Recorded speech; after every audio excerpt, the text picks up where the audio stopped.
program. Today is a very special day.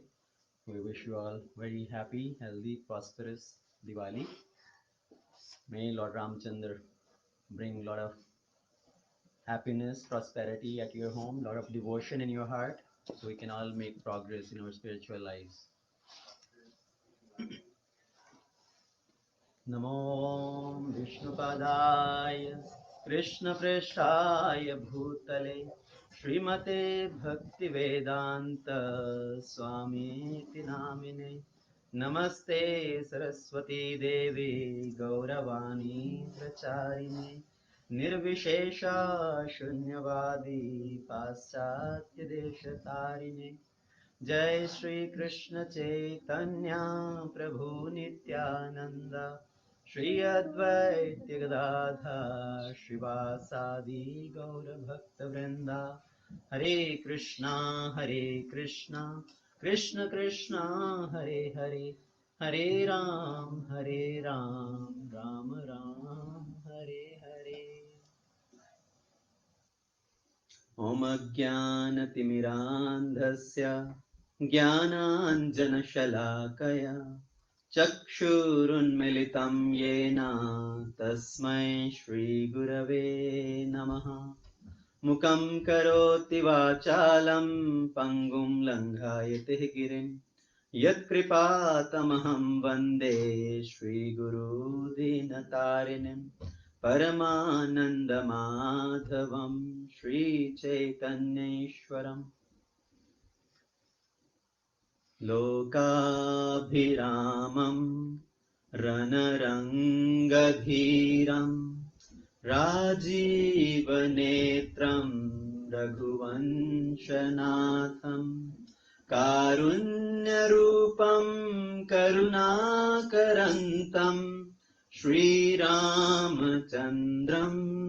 शरणं प्रपद्ये उद्भवस्थितिसंहारकारिणीं क्लेशहारिणीं सर्वश्रेयस्करीं सीतां नतोऽहं रामवल्लभां जनकसुता जगजननी जानकी अतिशयप्रियकरुणानिधानकी ताके जुगपद कमलमनावहु जासु कृपा निर्मलमति पावहु सिया राम मैं सब जग जानी करूं प्रणाम जोरी जुग पानी मनोजवं मारुतुल्यवेगं जितेन्द्रियं बुद्धिमतां वरिष्ठं वातात्मजं वानरयूथमुख्यं श्रीरामदूतं शरणं प्रपद्ये श्रीगुरुचरण सरोज रज निज मन मुकुर सुधार वर्णौ रघुवर विमल जश जोदायक फलचार बुद्धिहीन तनु जानिके सुमिरो पवन कुमार बल बुद्धि विद्या देहु मोहे हरौ कलेश विकार सियावर राम जय जय राम मेरे प्रभु राम जय जय राम रामचंद्र भगवान की जय सीताराम लक्ष्मण हनुमान की जय So we'll sing little glory of Lord Ramachandra, absorbing at the meditation at the lotus feet of Lord Ramachandra.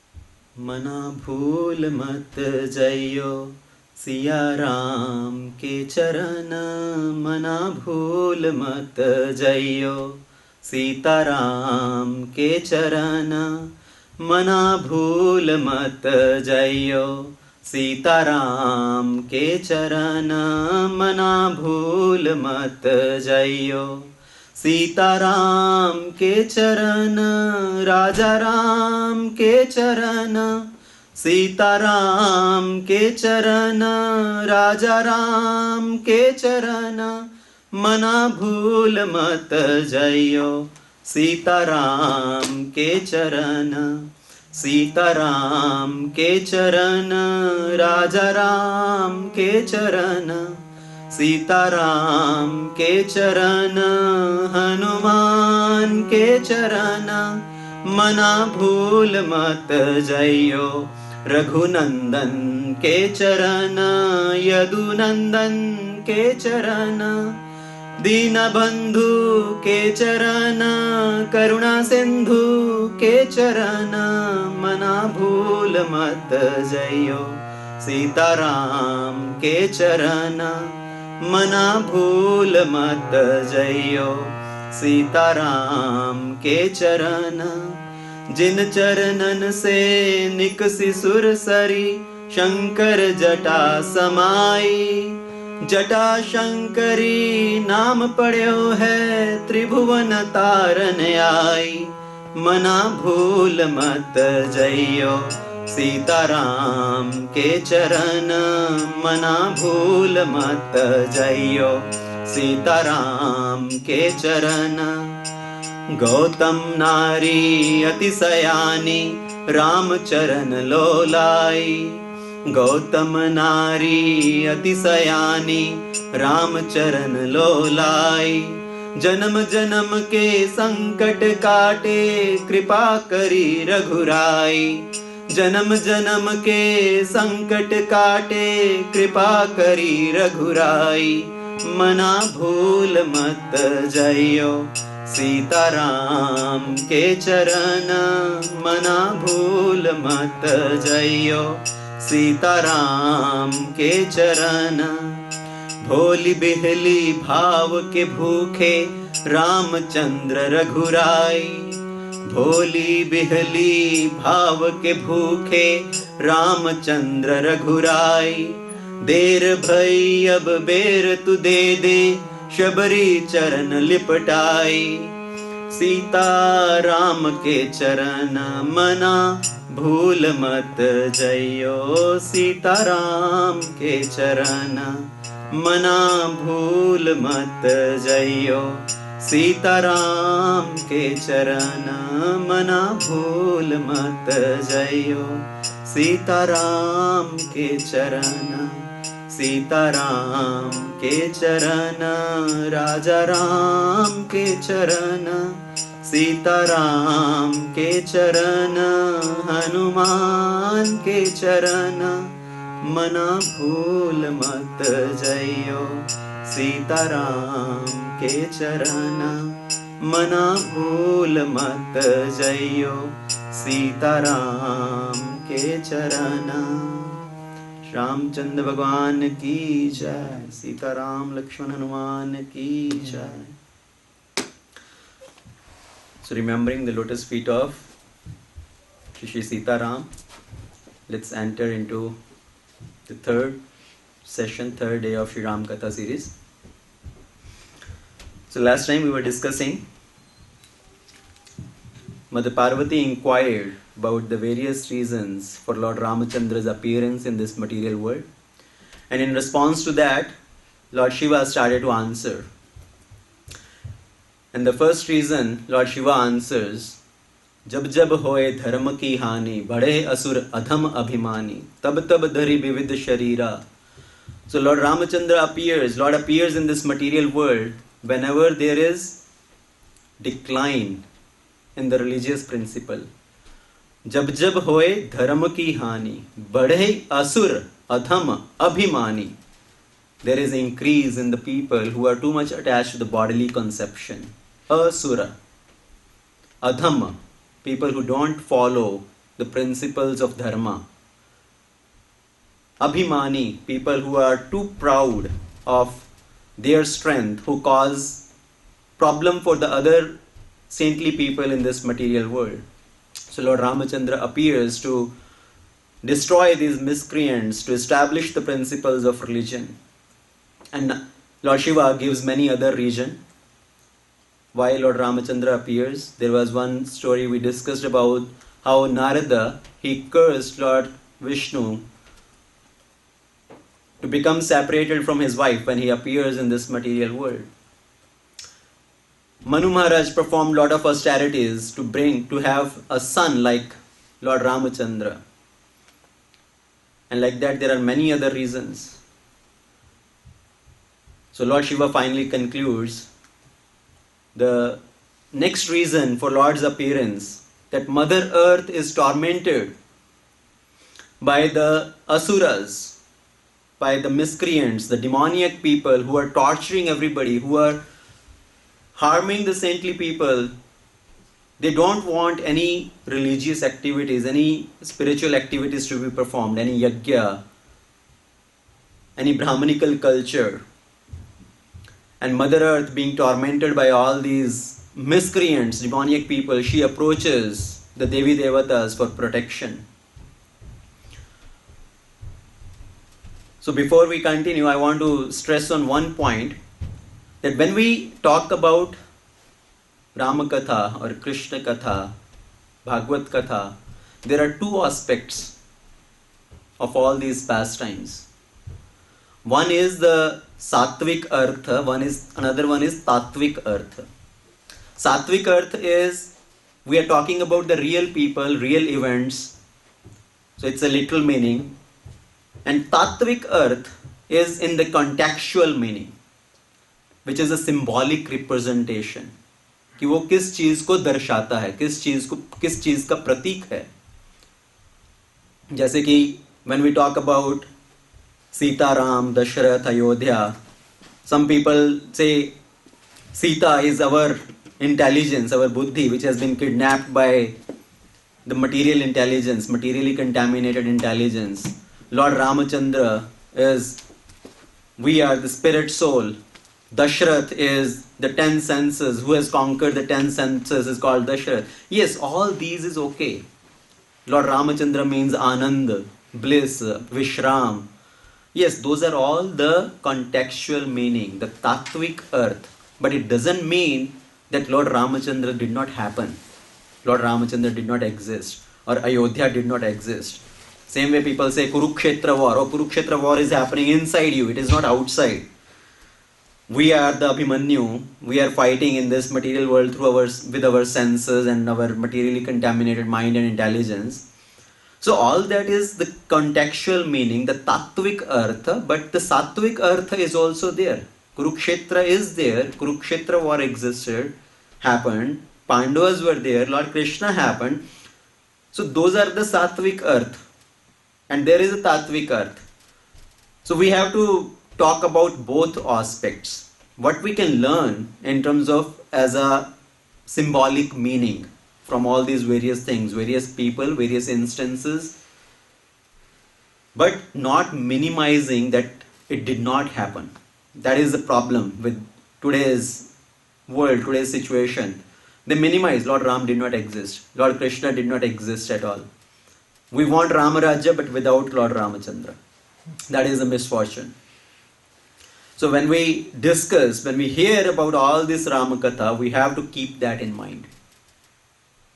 So Lord Shiva, he talks about when there was so much increase in adharma, demoniac people, Mother Earth was tormented. So what were these adharmic people? So much increase in the adharmic people. Who were these adharmic people? So at that time, Ravana, he was causing so much disturbance on this planet Earth. He has even conquered the 3 worlds. Up to the heavenly planets, defeated the Devi Devatas also. And he was causing problem, causing havoc for everybody. And Valmiki ji, he talks about the history of Ravana. How Ravana, Kumbhakarna, Bhivishan, Shrupnakha, how they took birth, what kind of austerities they perform, and how they become so powerful that Ravana was causing problem for everybody.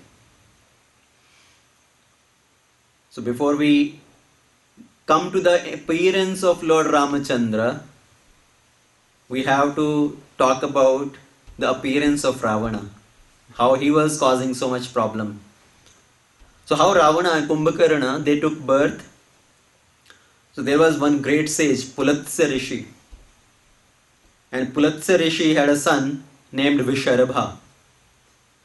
So Visharbha, he was a son of a Brahmana, and of course he was naturally performing a lot of austerity, yagyas, tapaha, meditation, and the Daityas, the Rakshasas, Sumali and Malyavan, they were the rulers of Lanka, but they have been defeated by the Devatas and they were removed from their kingdom. They had to flee from the kingdom and go into the lower regions. And as Sumali and Malyavan, they were thinking how we can bring forth our Rakshasa dynasty, how we can continue with our Rakshasa dynasty. What should we do?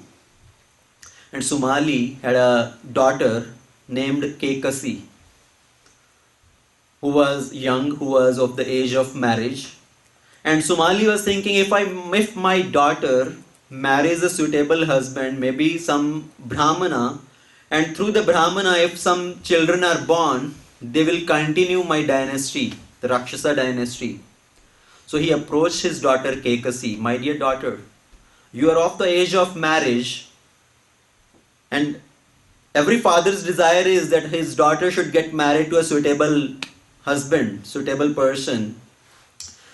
So I wish that you marry a Brahmana person. And Sumali, one day as he was coming out of the lower regions, he saw Kuvera riding on to his Pushpak Viman. He saw so much opulence of Kuvera, and he was thinking, if my dynasty continue like that, if my daughter give birth to some children who will be as opulent as Kuvera, then my dynasty, Rakshasa dynasty, can continue. So he came to Kekasi and told Kekasi to approach Visharbha. And through Visharbha, she should beget some children. So Kekasi dressed nicely and came in front of Visharbha in his ashram. Visharbha was sitting doing his yagya, the Sandhya Vandana. He was doing the Agnihotra at the time of Sandhya. Kekasi came there, stood in front of Visharbha, looking down at her feet, and through her thumbs she is kind of scratching the ground. And she is just standing in front of Visharbha. And as Visharbha saw this beautiful girl standing in front of him, he addressed Kekasi. Devi, who are you? Who is your father? With what motive, with what intention have you approached me? And Kekasi said, you are a great saintly person. You can know the desire of anybody, what is in their heart.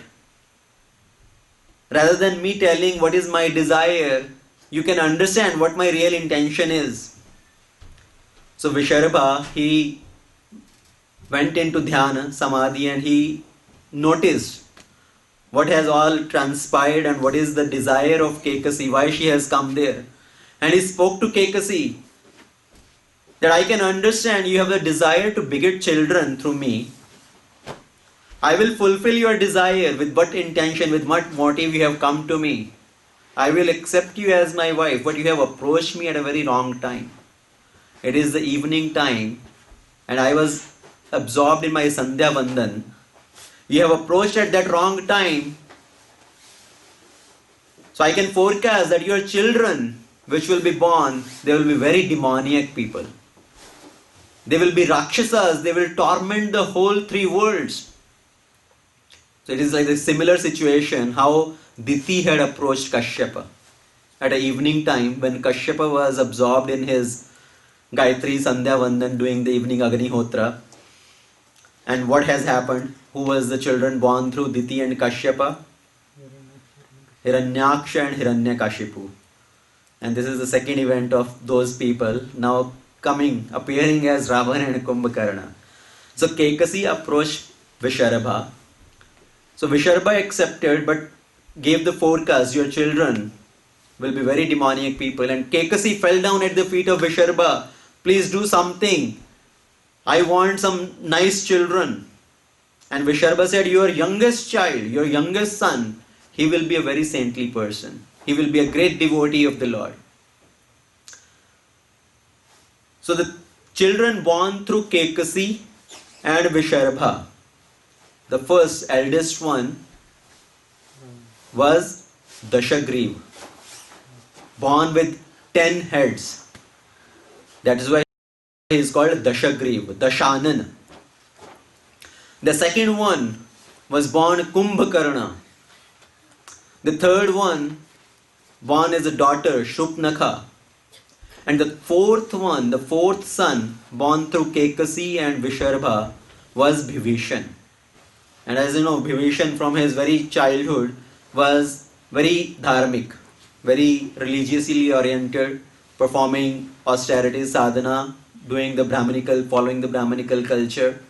But Ravana and Kumbhakarna, they were very, very demoniac people from their early life itself.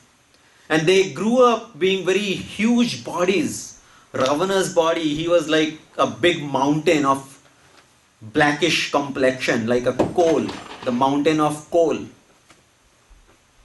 And Kumbhakarna was also a huge giant body. Nobody in this whole world has that huge body as of Kumbhakarna.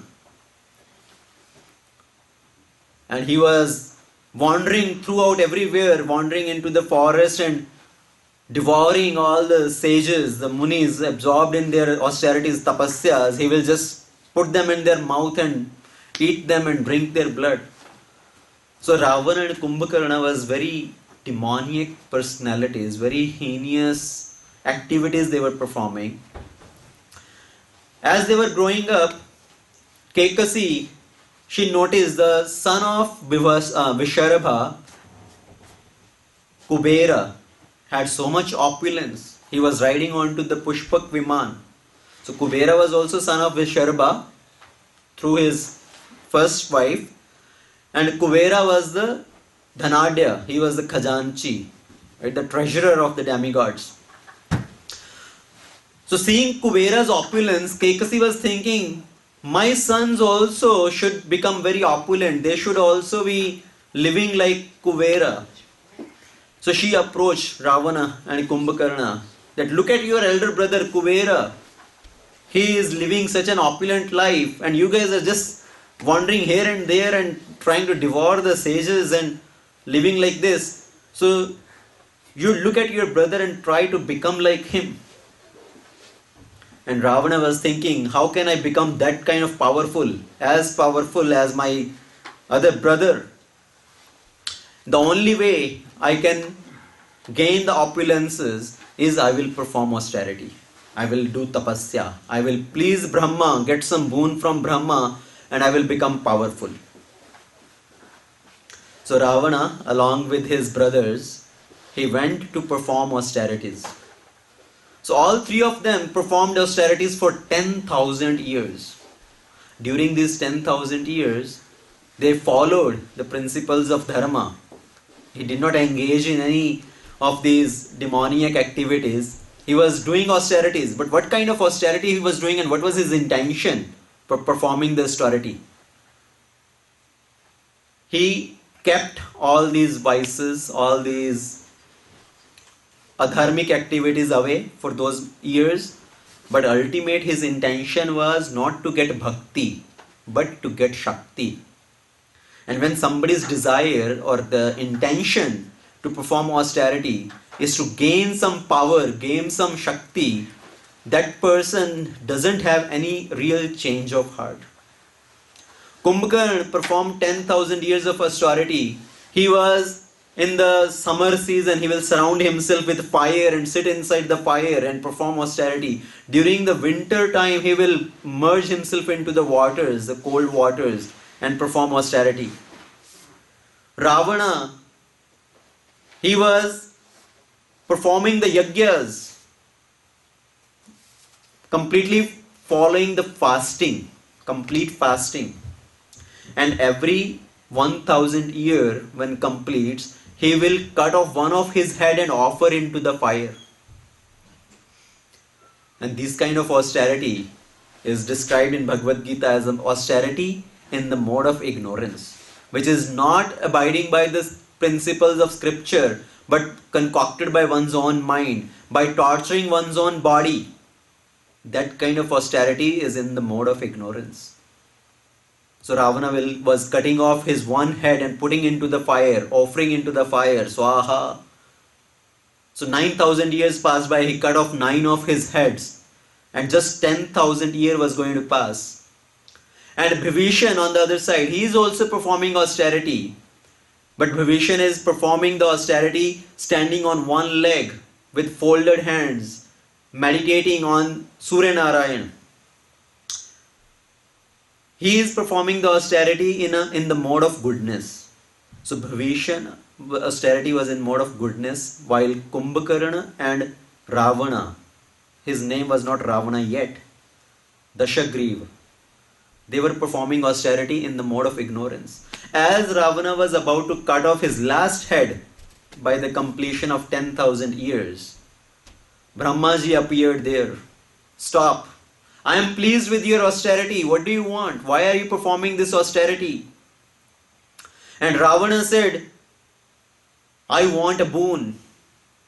I want to become so powerful that I don't want to be killed by anybody in any situation.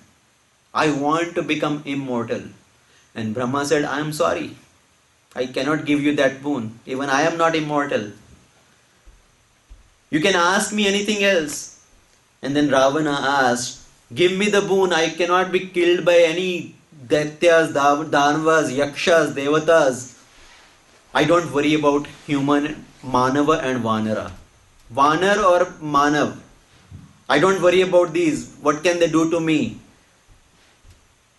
But give me this boon. And Brahma said, Tathastu. So Ravana became very powerful. Now Brahma approached Kumbhakarna. What boon do you want?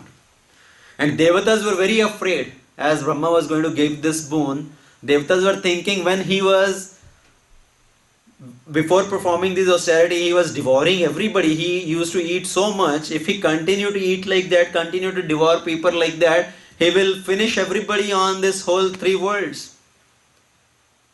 We need to do something. So they sent Saraswati Devi to sit on his tongue. He wanted to ask Indarasan, and Saraswati sat on the tongue of Kumbhakarna and he spoke about, I want Nindrasana, Nidrasana. And Brahma said, Tathastu, keep sleeping. So you will sleep throughout the year. One day you will wake up, eat and again go to sleep. And Kumbhakarna was later on thinking, what did I ask? Why did I ask that? I wanted Indrasana. Why I asked Nidrasana? So this was all the tricks of the Devatas. So they gave that boon to Kumbhakarna. Ravana got his boon. When Brahmaji approached Bhivishan, my dear son, what boon do you want? He said, I just want the boon. Let my mind absorb at the lotus feet of Lord Hari. I want Hari Bhakti. So all 3 of them, they got their benedictions. As Ravana and Kumbhakarna got these benedictions of immortality, sort of, nobody can kill them. Ravana became so powerful and he went everywhere, defeating everybody, challenging everybody, fight with me or accept defeat. या तो मुझसे युद्ध करो या ये स्वीकार करो कि तुम हार गए हो. He will go to everywhere and he will defeat everybody. But while he was conquering everybody, he was kidnapping the women, bringing them forcibly to his palace, his kingdom. First of all, he attacked on Lanka and took away the kingdom of Lanka forcibly. So he snatched that kingdom of Lanka from Kubera. And when Kubera sent his messenger to give a good counsel to his younger brother Dashagriva, he even told Kubera, if you try to teach me, I will attack on you and I will take away all your wealth also. And actually he killed the messenger of Kubera. He attacked on Kubera and defeated him and forcibly took away his Pushpak Viman also. So Ravan started to rule in the kingdom of Lanka, attacking everywhere in the three worlds. He sent his Rakshasas everywhere. Go everywhere on the earth. Wherever you see any yajna happening, any tapa homa happening, destroy that. Eat up all the sages, all the brahmanas. Destroy everything. So as he was engaged in all these atrocities, he acquired many curses also. He was cursed by Nandi. As Ravana was going on his Pushpak Viman, once he went through Kailash, and his Pushpak Viman was not moving beyond this, not going over the Kailash. And Ravana, this Dashaganan, was thinking, why my Pushpak Viman is not moving anymore? He came down from that. One of his ministers said, maybe this Pushpak Viman is incapable without Kuvera now. It has lost its potency to move. Or maybe this mountain, this Kailash Parvat is becoming an obstacle on the path. So Dashanan came down and he said, I will lift up this Kailash on my arms, with my arms. And he put his arm under Kailash and he started lifting the Kailash. And Kailash was shaking. All the sages sitting on Kailash, Lord Shiva with Parvati, he was sitting on the top of Kailash in his assembly. It started shaking. And Parvati was wondering, what is happening? Why this whole Kailash is shaking? And Nandi at that time came there and told Ravana, what are you doing? And Ravana, actually Nandi's face that time was like that of a Vanara. And seeing that face of a monkey, Ravana laughed at Nandi. He made fun of Nandi. And Nandi cursed Ravana, that you are making fun of me because of my face. I curse you that these Vanaras, they will be the cause of your destruction. They will become the cause of your death.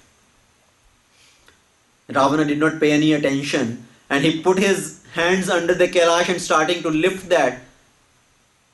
Lord Shiva, he pressed the Kailash with his thumb.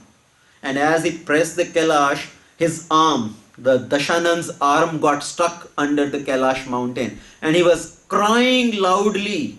He cried so loudly that all the three worlds got scared because of the Rudana of Dashanana.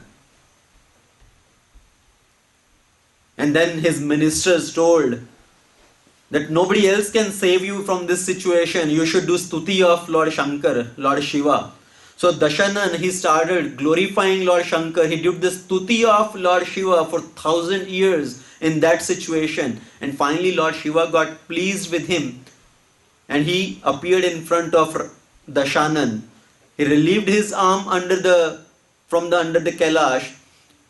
And he said, I am very pleased with you. You can ask me any benediction. And because you have cried so loudly that all the three worlds were scared with your Rudan, I will give you this new name as Ravana. So Lord Shiva gave this name Ravana to Dashanan. And as a boon, Ravana asked for a power, his powerful weapon from Shankara. And Lord Shiva gave his Pashupat Astra to Ravana and told that if you use this Pashupat Astra for any wrong activity, it will come back to me. After that, it will not stay with you. So Ravana got a curse also in this whole situation and he got new name as Ravana and he got the weapon of Lord Shiva, Pashupat Astra. And then he got another curse from Vedavati, a Brahman Kanya who was doing austerity. Ravana was passing by through there in his Pushpak Viman. He saw this Vedavati, very beautiful young Brahman girl. And he came there and he wanted to forcibly take that Brahman girl. She cursed Ravana that I will become the cause of your death. And that same Vedavati, because Ravana touched her hair, she cut off her hairs and through the Agni which emanated through her body, she gave up her life but cursed Ravana that I will become the cause of your death. And same Vedavati appeared as Sita Devi. Another curse Ravan got from the king of Ayodhya. In the earlier history, there was one king of Ayodhya, Anaranya. And as Ravana was going everywhere, challenging everybody to fight with him or accept the defeat, Anaranya did not accept the defeat and he thought, I will fight with you, I accept your challenge. So he fought with Ravana, but ultimately he was defeated by Ravana. As he was lying on the ground, almost dead, he cursed Ravana that today you have defeated me, you have killed me, but one day in future, the king of Ayodhya, Maharaj Dashrath, he will beget a son, Lord Ramachandra, and he will kill you, he will defeat you. So he gave that curse that one of my ancestor, Ramachandra, the future king of Ayodhya, he will be the cause of your death. And he got other curse from many other women. He will go everywhere, wherever he see any beautiful girl, any girl from the Devatas, Devakanya, any girl from the Brahmanas, Yakshas, Daityas, he will kidnap everybody and bring to his kingdom, forcibly bringing them. And all these girls, they cursed Ravana that woman will be the cause of your death. One day one woman will become the cause of your death. And he got another curse from Nalakuvera. He went to attack on Devalok and he was residing on Kailash to attack, to go further. And that time, Rambha, she was going to meet Nalakuvera, whom she was accepting, honoring as her husband. So she was going to meet Nalakuvera, and on the way, Ravana saw Rambha and he forcibly kind of grabbed her and wanted to enjoy with her. So he forced her, and after that, Rambha, she went to Nalakuvera in that complete kind of distorted situation, falling at his feet. And Nalakuvera asked, what happened to you? She said, Ravana had forcibly grabbed me and he did all this to me. And Nalakuvera cursed Ravana that time, taking water in his hands, in his Anjali. He cursed Ravana that if you try to force any woman without her desire, your head will break into pieces.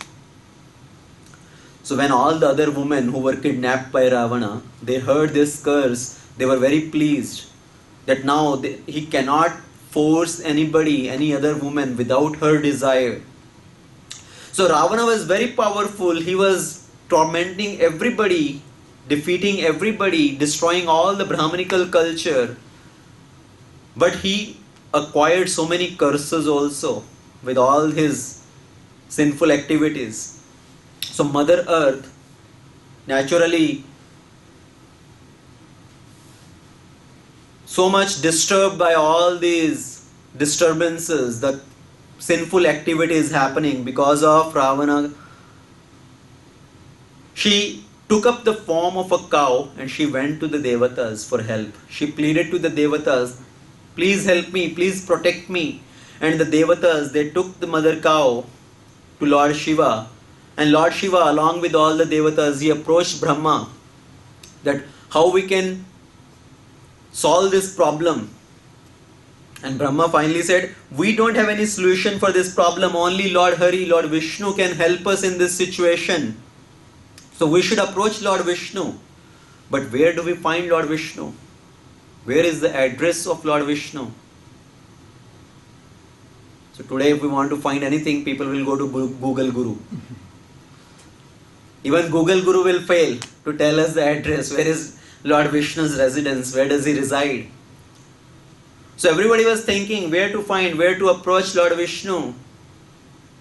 And Lord Shiva, so even though he is telling all this narration to Parvati, so Shiva is telling, I was also in that assembly.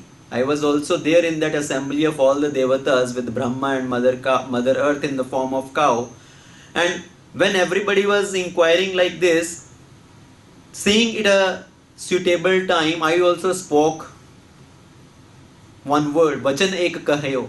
I also spoke something. So this is the indication. Lord Shiva is teaching actually that until we are asked, until we are approached, we should not open our mouth to give our counsel, give our suggestion. Right? These days, when somebody is speaking about their problem, we just jump on the conclusion and we try to give our suggestions. Oh, you should do this. That person is just describing his problem. जैसे बोलते हैं ना कि बोलकर इंसान हल्का हो जाता है. So he is just describing what we try to give our suggestions, give our counsels. So Lord Shiva is telling one should only suggest something when it is asked from you, and that too also speak very limited. Don't keep speaking for hours and hours to give some solution. Bachan ek kahyo. And what did Lord Shiva said? So Lord Shiva said, Hari Vyapak Sarvatra Samana, Prem te prakat hoi mein jana. Lord Vishnu, he is residing everywhere. Hari Vyapak Sarvatra Samana. He is everywhere equally. But still, can we see the Lord? He is there, everybody. Yes, as his Brahman aspect, as his Paramatma aspect, he is everywhere. But we are not able to see the Lord with our material senses. We are not eligible to see the Lord. So how do then we see the Lord? How do we perceive the presence of Lord? Prem te prakat hoi mein jana. When we have love towards the Supreme Lord, then the Lord appears in front of us. Then He manifests Himself in front of us. So even though He is present everywhere, we cannot see Him, but there is a way how we can make the presence, make the appearance of the Lord in front of us. See, for everything there is a method. If we want to see God, if we want to see the Supreme Lord, Lord Krishna, Lord Ramachandra, Lord Vishnu, there is a process. Everything has a process. If we want to get milk out of cow, there is a process. One cannot say, there is milk in the cow, so I can cut the cow in 2 pieces and I will get the milk. No, you cannot get the milk like that. There is a process how to get the milk out of cow. One has to feed the grass to the cow, bring the calf to the udders of the cow, and she will release all the milk. Milk is even not residing in her udders also. It just comes through the udders. Her love flows through the udders of the cow. So milk is there, but there is a process how to get the milk out of cow. There is water in the ground, but there is a process how to get that water. One has to dig the earth deep to get a well, or to put a, what you call as a nalka, to get the water out of earth. There is food grains, there is food in the earth, but to get the food out of earth, to get all those crops, there is a process. One has to sow the seed, water that seed, and then the crop grows. भूमि के अंदर अन्न है, भूमि के अंदर जल है, गाय के अंदर दूध है, पर उन सबको प्राप्त करने का एक तरीका है. So same way, Lord is there everywhere. He is present everywhere in His Paramatma aspect. But there is a process, there is a way how we can see the Lord face to face. So how do we see the Lord? We have to develop the love for the Lord. And how do we develop the love for the Lord? Through this process of Navada Bhakti, the 9 processes of devotional service. And among this 9 processes of devotional service, Shravanam Kirtanam Vishnu Smaranam, hearing about the Lord, hearing about Hari Katha, chanting the name of the Lord, those are the topmost process, the main process. To begin with, Shravanam Kirtanam Vishnu Smaranam. So one has to engage in glorifying the Lord, in hearing about the Lord, then the Lord will appear. So for everything there is a process. If we want to love the Lord, there is a process. So we can understand it from our journal Grahastha life also. Right? If you say your spouse, I love you, but you have to show also how you love.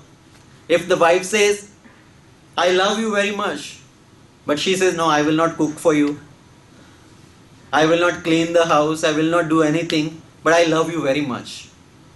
So will that work?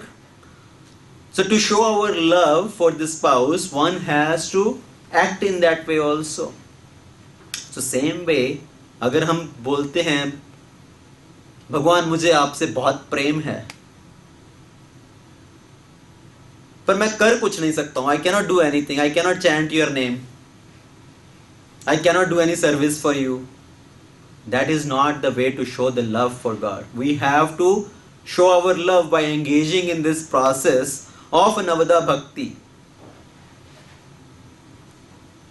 And when there is bhakti in the heart, then Lord appears in front of us. And there is a very instructive pastime which will come little later. But to just understand this message clearly, see, if we want to have Lord appear in front of us, if we want to have Lord's appearance in our heart, we have to have bhakti in the heart. When there is bhakti, Lord will come by himself. See, Vishwamitra ji, when Vishwamitra ji wanted to get Lord Ramachandra, he wanted to ask for Ramachandra from Maharaj Dashrath, then Vishwamitra had to go all the way to Ayodhya. He had to walk all the way to Ayodhya to ask for Lord Ramachandra. Vishwamitra is Jnani. And somebody, when he is Jnani, when he is on the marg of Jnana Marga, they have to work hard to get Lord in their life. But when there is bhakti, when somebody has bhakti at their home, Lord himself walks all the way. Maharaj Janak, he had Bhakti Devi at his home. Sita Devi, who is Bhakti Devi. So Sita Devi, Janaki ji appeared at the house of Maharaj Janak. And Lord Ramachandra was not even invited by Janak Maharaj. Lord Ramachandra walked to the house of Janak Maharaj. He walked all the way to Mithila. So when bhakti is in our life, Lord himself comes. He appears in front of us. And how did Bhakti Devi appear in the house of Janak Maharaj? She also appeared through yajna. What was the yajna? Janak Maharaj was performing the yajna, and at that time he was told to plow the land. So Janak Maharaj, ek hal lekar, taking a plow, he was plowing the ground, and that plow hit a pot, घट, मटका. तो वो जो हल है वो एक घट को टकराया और उस घट में से जानकी जी प्रकट हुई. So that is the, as I said, there are two aspects to see this katha. One is the sattvic earth, another is the tattvic earth. So from the story point of view, the real event point of view, Janak Maharaj was plowing the land and that plow hit the pot. जो हल है वो मटके को टकराया, मटके में से जानकी जी प्रकट हुई. So that is the sattvic katha, sattvic earth. What is the tattvic earth? What is hal? Hal, right? We say plow in English. Hal, the Hindi word hal also means solution. When you solve a math problem, you say, is problem का हल क्या है, right? हल means solution.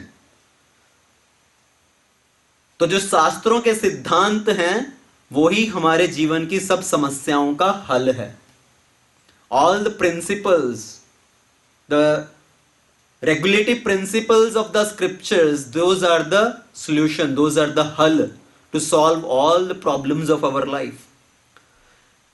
And when that solution, those principles of the Shastras, when they enter into our heart, heart is nothing but ghat. Our heart is ghat, meaning is also heart. So our heart is the ghat. When the principles of the Shastras enter into our heart, जब वो शास्त्रों का हल हमारे घट के अंदर टकराएगा और उसके अंदर से भक्ति देवी प्रकट होगी, when we really adopt to those principles of the scriptures and we engage in this process of bhakti, when Bhakti Devi appears in our heart, in our home, then Lord Ramachandra will appear in front of us. So to have the appearance of the Lord in front of us, we need to develop love for the Lord. We need to develop bhakti in our life. As Kabir ji said, actually there is a very beautiful doha from Kabir ji. Ghat ghat mera saiya suni sej na koi, balihari ghat tasuki ja ghat paragat hoy. So ghat ghat mera saiya, my Lord is residing in every ghat, every nook and corner, every atoms and particle, and He is residing in every heart. Ghat ghat mera saiya. Suni sej na koi. There is no place where Lord does not reside. Balihari ghat tasuki. But I adore that heart. Ja ghat pargat hoye. In those heart, in whose heart Lord has appeared. So we need to make our hearts as the residence of the Lord. To bring the appearance of the Lord in our heart. Develop the love for the Lord. And how will that happen? By engaging in this process of sadhana bhakti. So all the devatas, they thought we should pray to the Lord. We have to call out to the Lord, glorify the Lord. Shravanam Kirtanam. See, that is the only way to please the Lord, to bring the Lord. There is no other way to get the mercy of the Lord, to attract the attention of the Lord. Sometimes people think, I can buy the Lord. कुछ लोगों की तो ये मनोधारा रहती है कि मैं भगवान को भी खरीद सकता हूँ. I can buy the Lord. I will cut a check of $10,000. भगवान तो मेरे घर पे झाड़ू मारने भी आ जाएंगे. That kind of crazy people also exist. Lord doesn't need your wealth. He is Lakshmipati. And you are thinking you can buy Lord with your Lakshmi, with your little wealth.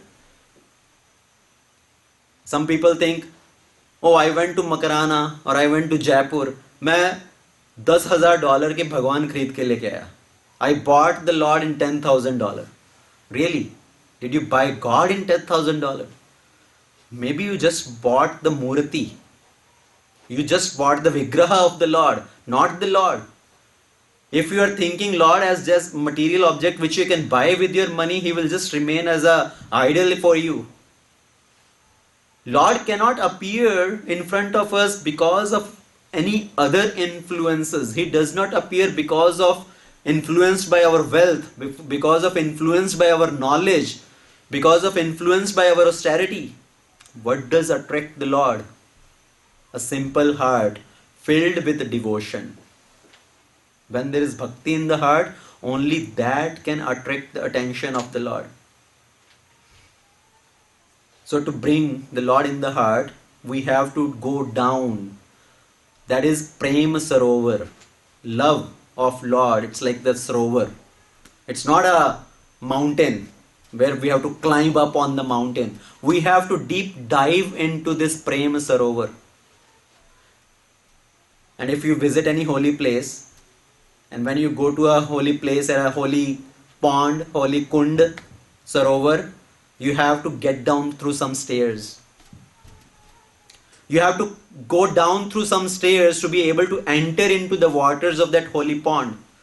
So same way, if we want to enter into this Prema Sarovar, if we want to reach at the level of love of God, see, we can do our process of bhakti with sadhu sangha, bhajan kriya, anartha nivritti. But to reach to the level of prema, there are certain things we need to give up. And these things are like when we are getting down from the steps to enter into the waters of Sarovar.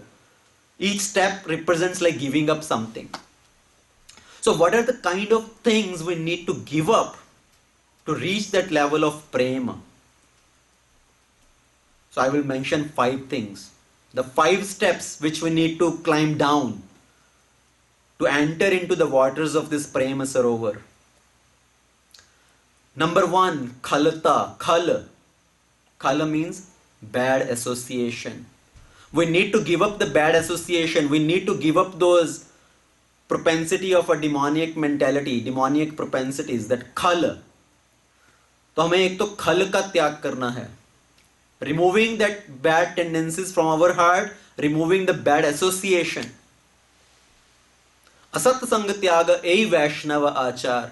So our Acharya has explained, to be able to move forward in the process of bhakti, we need to give up the association of materially contaminated people who themselves have no attraction for bhakti and who become obstacle in our path of bhakti also.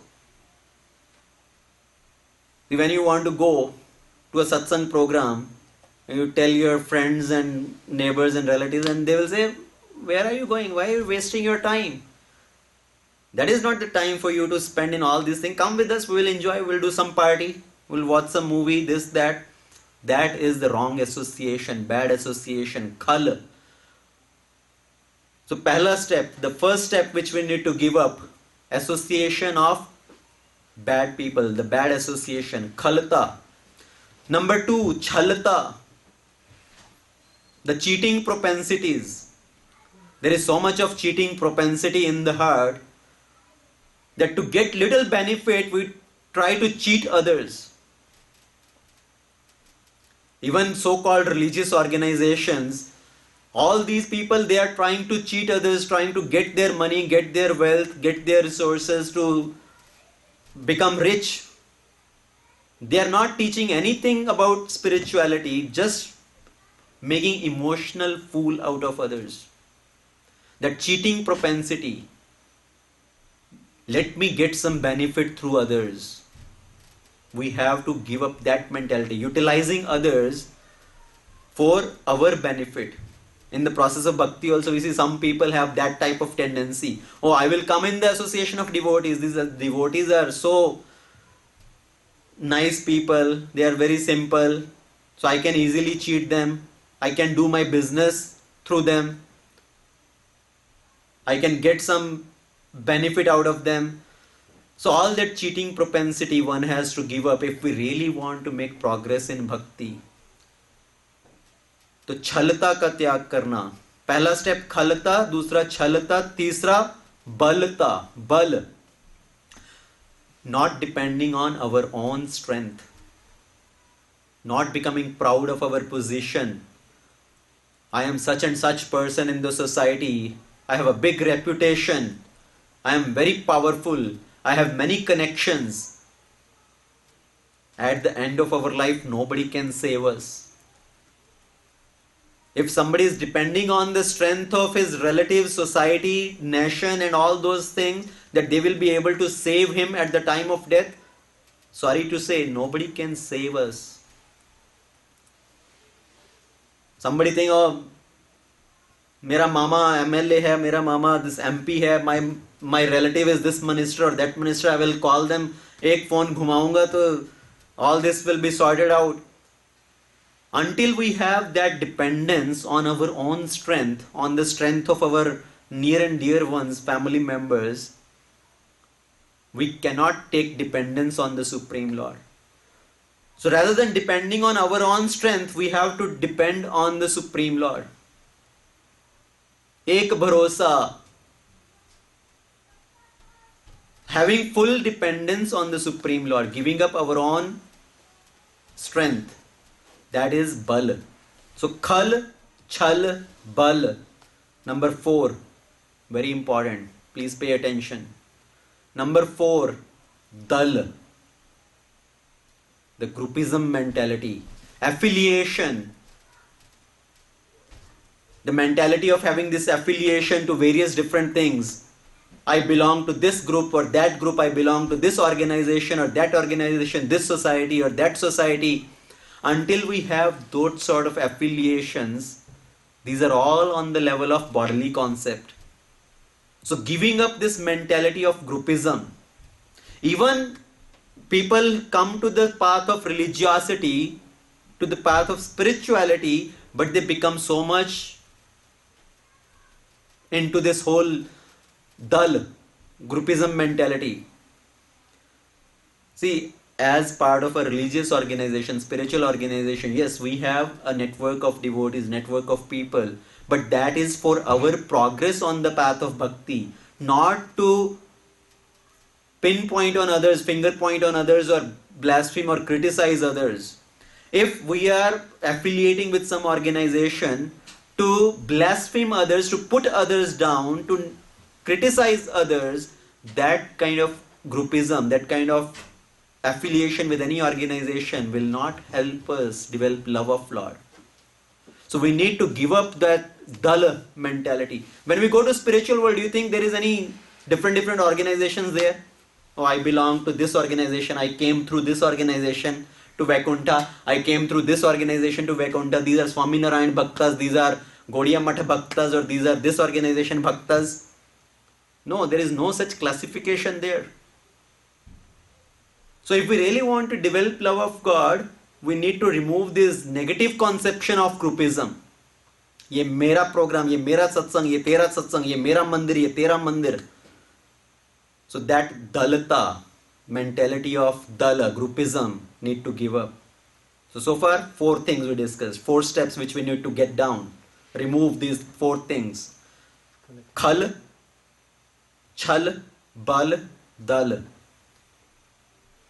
Number 5, man ki durbalata, the weakness of heart. And what is that really weakness of heart? That complaining tendency. Oh, why me? Why with me always like this? मेरे साथ ही ऐसा क्यों होता है? So having that complaining tendency, thinking that whatever is happening, that is the plan of the Lord, that is the arrangement of the Lord, and that is best for me. Lord is doing this thing, bringing this situation in my life for my purification. So removing this weakness of heart, that complaining mentality, complaining tendency, having full faith in the Lord. Mere to bas girdhar gopal, dusaro na koi. As Mirabai had that full dependence on the Lord. Even though she was given the poison, she just drank that poison happily. She did not say, Gopal, I have been chanting your name, I have been serving you, and now you are sending me your prasad in the form of a poison? What kind of deal is that? She never complained. She just drank that poison also happily. So that having full dependence on the Lord, whatever is happening, that is the plan of the Lord. So these are the 5 things which we need to climb down, not climb up. We need to climb down to be able to enter into this Prema Sarovar, the love of the Lord. If we really want to come to that step of achieving Prema in the heart. So all these devatas, they want to call out to the Lord, do his stuti. And who all have assembled there? Brahmaji, Muni, Rishi, Lord Shiva, along with all the devatas. And this is a very meaningful representation. It represents, there is a significant tattvic earth from that. We need these 4 aspects to please the Lord, to call out to the Lord. And what are these 4 aspects? Brahma represents buddhi. Munis are manovritti. They are engaged in manana. So Munis represents man. Brahma represents buddhi, Muni represents man. And Rishis are chetasik, consciousness, chetana. And Lord Shiva, he is Vishwas, giving up the false ego. So when we have all these 4 things together, calling out to the Lord, then Lord appears, then Lord is pleased. जब हम भगवान को अपना मन, बुद्धि, चेतना और विश्वास के साथ अपना जो अहम है, अपना जो अहंकार है, उसका त्याग करके मन, बुद्धि, चेतना, विश्वास के साथ भगवान को पुकारेंगे, then the Lord is pleased. Then he appears in front of us. So all the devatas, they start to glorify the Lord. So we will sing the glorification as Lord Brahma is chanting that glorification. Jai Jai Suranayak Jan Sukhdayak Pranatapal Bhagavanta Godvij Hitakari Jaya Surari Sindhu Suta Priyakanta Palan Suradharani Adbhut Karani Maram na janai koi Jo sahaj kripala Deen dayala Karo anugrah soi Jai Jai Abhinasi सब घटवासी व्यापक परमानंदा अभिगत गोतीतम चरित पुनीतम माया रहित मुकुंदा जेहि लगी विरागी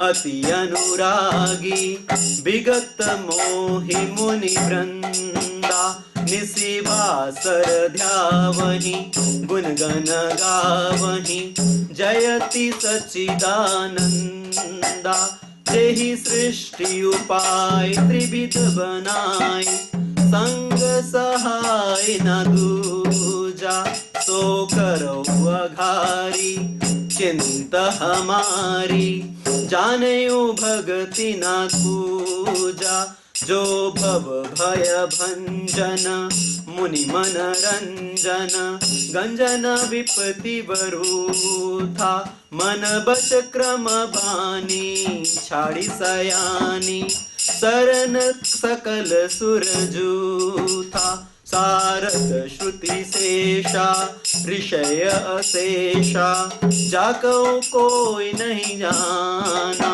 जेहि दीन प्यारे वेद पुकारे द्रवहु सो श्री भगवाना भव भारिधि मंदर सब विधि सुंदर गुण मंदिर सुख पुंजा मुनि सिंध सकल सुर परम भयातुर नमत नाथ पद कंजा जय जय सुर नायक जन सुखदायक प्रणत पाल भगवंता गोद्विज हितकारी जय सुरारी सिंधु सुता प्रिय कंता पालन सुर धरनी अद्भुत करनी मरम न जानयो कोई सो सहज कृपाला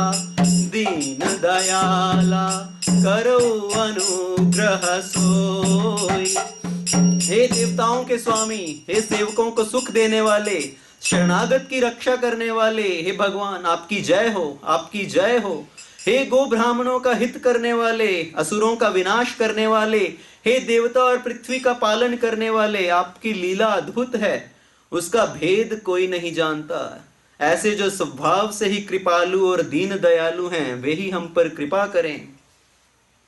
जय जय अविनाशी सब घटवासी व्यापक परमानंदा अभिगत गोतीतम चरित पुनीतम माया रहित मुकुंदा जेहि लागी विरागी अति अनुरागी विगत मोहि मुनि वृंदा निशिवासर ध्यावहि गुण गण गावहि जयति सच्चिदानंदा।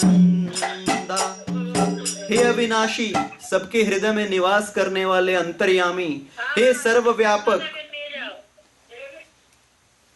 हे परम आनंद स्वरूप, अज्ञे इंद्रियों से परे, पवित्र चरित्र, माया से रहित मुकुंदा, आपकी जय हो, आपकी जय हो। हे सब भोगों से विरक्त तथा मोह से सर्वथा छूटे हुए मुनिवृंद भी अत्यंत अनुरागी बनकर जिनका रात दिन ध्यान करते हैं, जिनके गुणों का समूह का गान करते हैं, उन सच्चिदानंद की जय हो।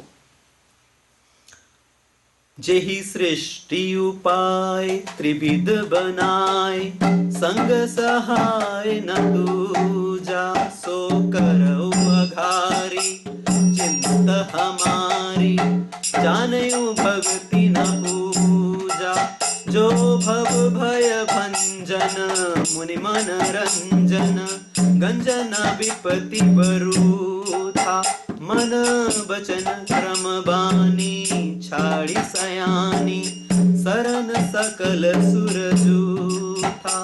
जिन्होंने बिना किसी दूसरे की सहायता के अकेले ही पूरी सृष्टि की निर्माण किया, वो पापों का नाश करने वाले भगवान हमारी सुध लें। हम ना तो भक्ति जानते हैं, हम ना पूजा जानते हैं। जो संसार के जन्म मृत्यु के भय का नाश करने वाले, मुनियों के मन को आनंद देने वाले और विपत्तियों के समूह का नाश करने वाले हैं। आपकी जय हो, आपकी जय हो। हम सब देवताओं के समूह मन वचन क्रम से उन भगवान की शरण में आए हैं। सारथ श्रुति शेषा ऋषय अशेषा, जा कहूँ कोई नहीं जाना, जेहि दीन प्यारे वेद पुकारे, द्रवहु सो श्री भगवाना। भव भारिधि मंदर सब विधि सुंदर, गुण मंदिर सुख पुंजा, मुनि सिद्ध सकल सुर परम भयातुर, नमत नाथ पद कंजा। सरस्वती वेद शेष जी संपूर्ण ऋषि भी जिनको कोई नहीं जानते, जिन्हें दीन जन प्रिय हैं, वे ही श्री भगवान हम पर दया करें। हे संसार रूपी समुद्र को मथने के लिए मंदराचल का रूप धारण करने वाले, सब प्रकार से सुंदर गुणों के धाम और सुखों की राशि, हे नाथ, हम सब मुनि सिद्ध और सारे देवता भय से अत्यंत व्याकुल होकर आपके चरण कमलों में नमस्कार करते हैं। कृपया आप हमारे सामने प्रकट हो जाइए, कृपया आप हमारे सामने प्रकट हो जाइए। So as all the devatas, Lord Brahma, Lord Shiva, all the devatas, munis, rishis, when they prayed to the Lord, glorifying him, Brahmaji heard the voice of the Lord. So Lord's voice appeared there, and Brahma heard the voice of the Lord. And Lord said, do not worry, I will appear very soon. I will appear in Raghuvansh, in the house of Maharaj Dashrath in Ayodhya, and I will remove all your problems. I will solve all your problems. So Brahma heard the voice of the Lord, and he told all the devatas, the Lord is going to appear, and he is going to solve all the problems. And all the devatas, they were pacified, they become pleased, and they all started to go to their houses, to go back to their places. And Brahma told the devatas, where are you going? Lord said he is going to appear, but where are you going? He said, we are going to our home, now problem is solved, Lord will appear, he will solve the problem, so हम अपने अपने घरों पे जाएंगे, आनंद मंगल करेंगे, we will enjoy. Lord said, Brahma ji said, Lord is going to appear to serve us, to solve our problems. So we also have a responsibility to participate in Lord's Leela, to help him in his Leela. Lord said, I am going to appear in Manushya Roop, in Manuja Roop. I will appear in the human form, human-like form. तो भगवान मनुज रूप धारण करके आ रहे हैं. We have to, you all should appear as Vanaras, one step lower than Manushya. So Brahmaji instructed all the Devi Devatas, you appear, take birth as Vanaras. Brahmaji himself, he appeared as Yambavan, his Ansha appeared as Jambavan, Indra appeared as Sugriv, Suryadev appeared as Sugriv, Lord Shankar appeared as Hanumanji. So all these Devi Devatas, they appeared in different forms. Lord Shankar appeared in this whole Leela as Hanumanji. So there is no difference in Lord Shiva and Hanuman. Hanumanji is the Ansh of Lord Shiva.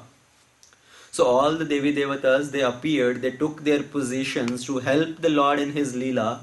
And the Lord is going to appear in Ayodhya at the house of Maharaj Dashrath. So now we need to turn our cameras towards Ayodhya. What is going in Ayodhya right now? Ayodhya Dham ki jai. So let's travel to Ayodhya. Hopefully everybody has booked their tickets to Ayodhya. Even though in this time there is no flights flying, the whole Europe is locked down, there is no flights going on, but we can do the Manasik Yatra. We can do Manasik Yatra to Ayodhya. So let's try to all travel to Ayodhya to witness the appearance of Lord Ramachandra, what is happening in Ayodhya in the palace of Maharaj Dashrath. So singing the glories of Ayodhya, let's all go towards Ayodhya. Sita Ram ji की प्यारी राजधानी लागे, राजधानी लागे, मोहे मीठो मीठो सरयू जी का पानी लागे। सीता राम जी की प्यारी राजधानी लागे, राजधानी लागे, मोहे मीठो मीठो सरयू जी का पानी लागे।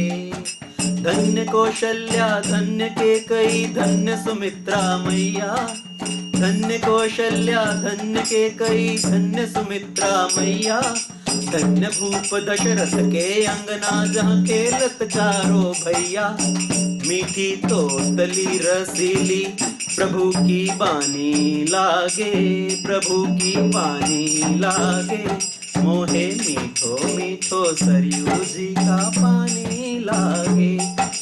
सीता राम जी की प्यारी राजधानी लागे, राजधानी लागे, मोहे मीठो मीठो सरयू जी का पानी लागे।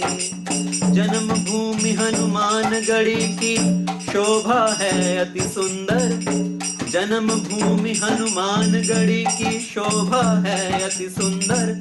स्वयं जगत के मालिक बैठे कनक भवन के अंदर, स्वयं जगत के मालिक बैठे कनक भवन के अंदर।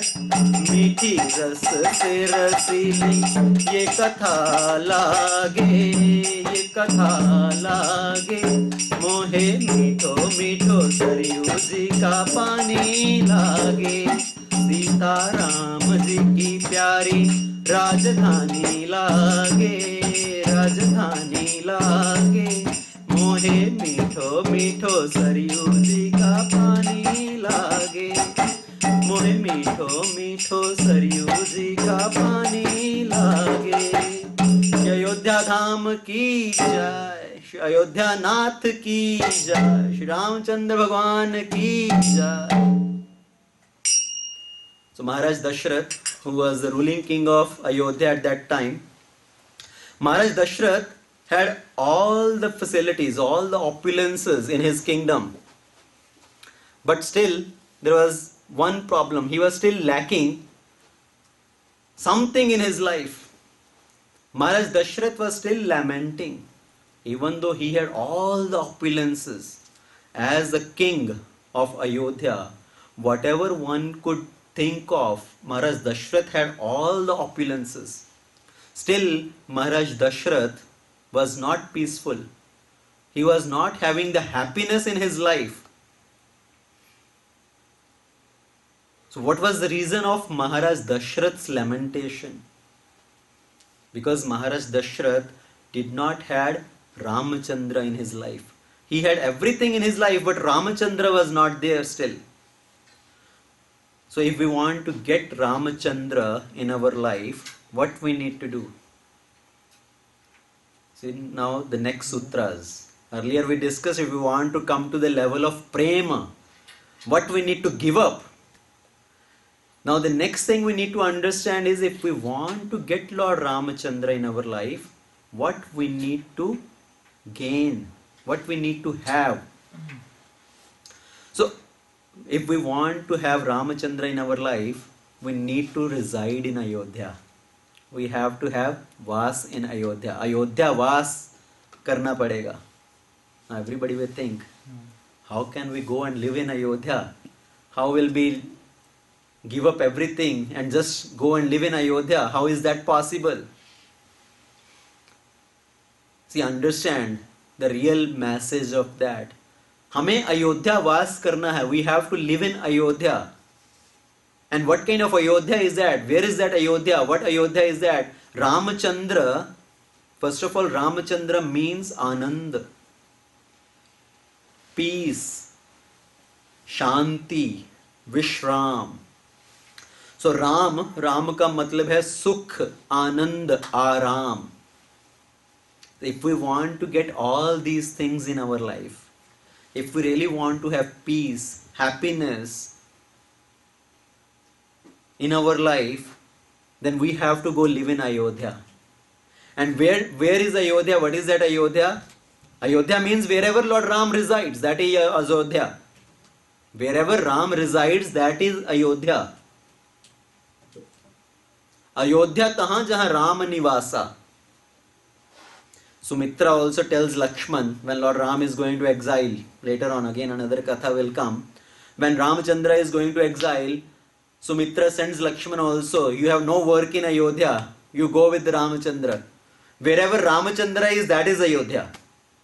Ayodhya tahan jahan Ram nivasa. And where does Lord Ram resides? Once Narad Muniji asked the Lord, my Lord, what is your address? Do you have any visiting card you can give? I go to earth to meet different people and I can give you a visiting card. That this is where Lord resides. So what is your address? Where do you reside? And Lord told Narad that time, Naham basami vaikunte yogi nam hrideshuva yatra gayanti mad bhakta tatra tishthami. So where do I reside? Wherever my devotees are chanting my glories, I reside there. Naham vasami vaikunte. I don't live in Vaikunta. Na yoginam hrideshuva. I don't reside in the hearts of the yogis, but I reside wherever my chanting, the chanting of my holy name is going on. Wherever my bhaktas are meeting, my devotees are meeting, I reside there. So Ayodhya tahan jahan Ram nivasa, and where does Lord Ram resides? Wherever there is Hari Kirtan going on, wherever is the chanting of Lord Ram's name is going on. And that is the satsang program. If we want to meet Ramachandra, if we want to reside in Ayodhya, we need to always engage in satsang program. There is another very beautiful Avdi bhajan, Avdi song. Ram ji से मिलने का सत्संग ही बहाना है. राम जी से मिलने का सत्संग ही बहाना है. चलो सत्संग में चले, हमें हरि गुण गाना है. चलो सत्संग में चले, हमें हरि गुण गाना है.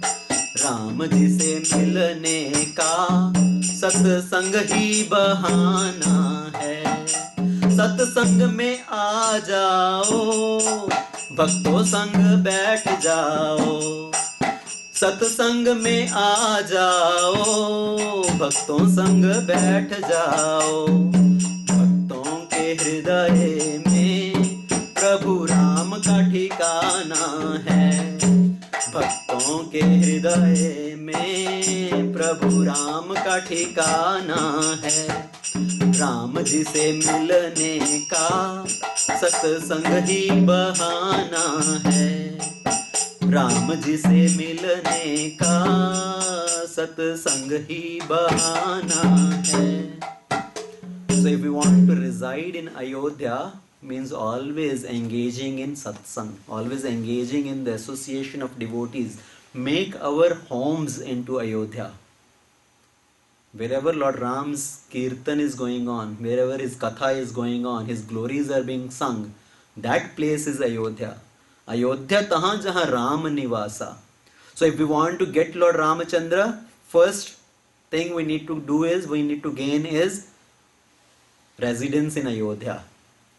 Second thing, if we want to gain Lord Ramachandra, we have to become Dasharath. Now Dasharath doesn't mean just King Dasharath. Dasharath means, see, Maharaj Dasharath, he was known as Dasharath, whose Rath is going in all 10 directions. Another meaning of Dasharath, these 10 senses are the horses.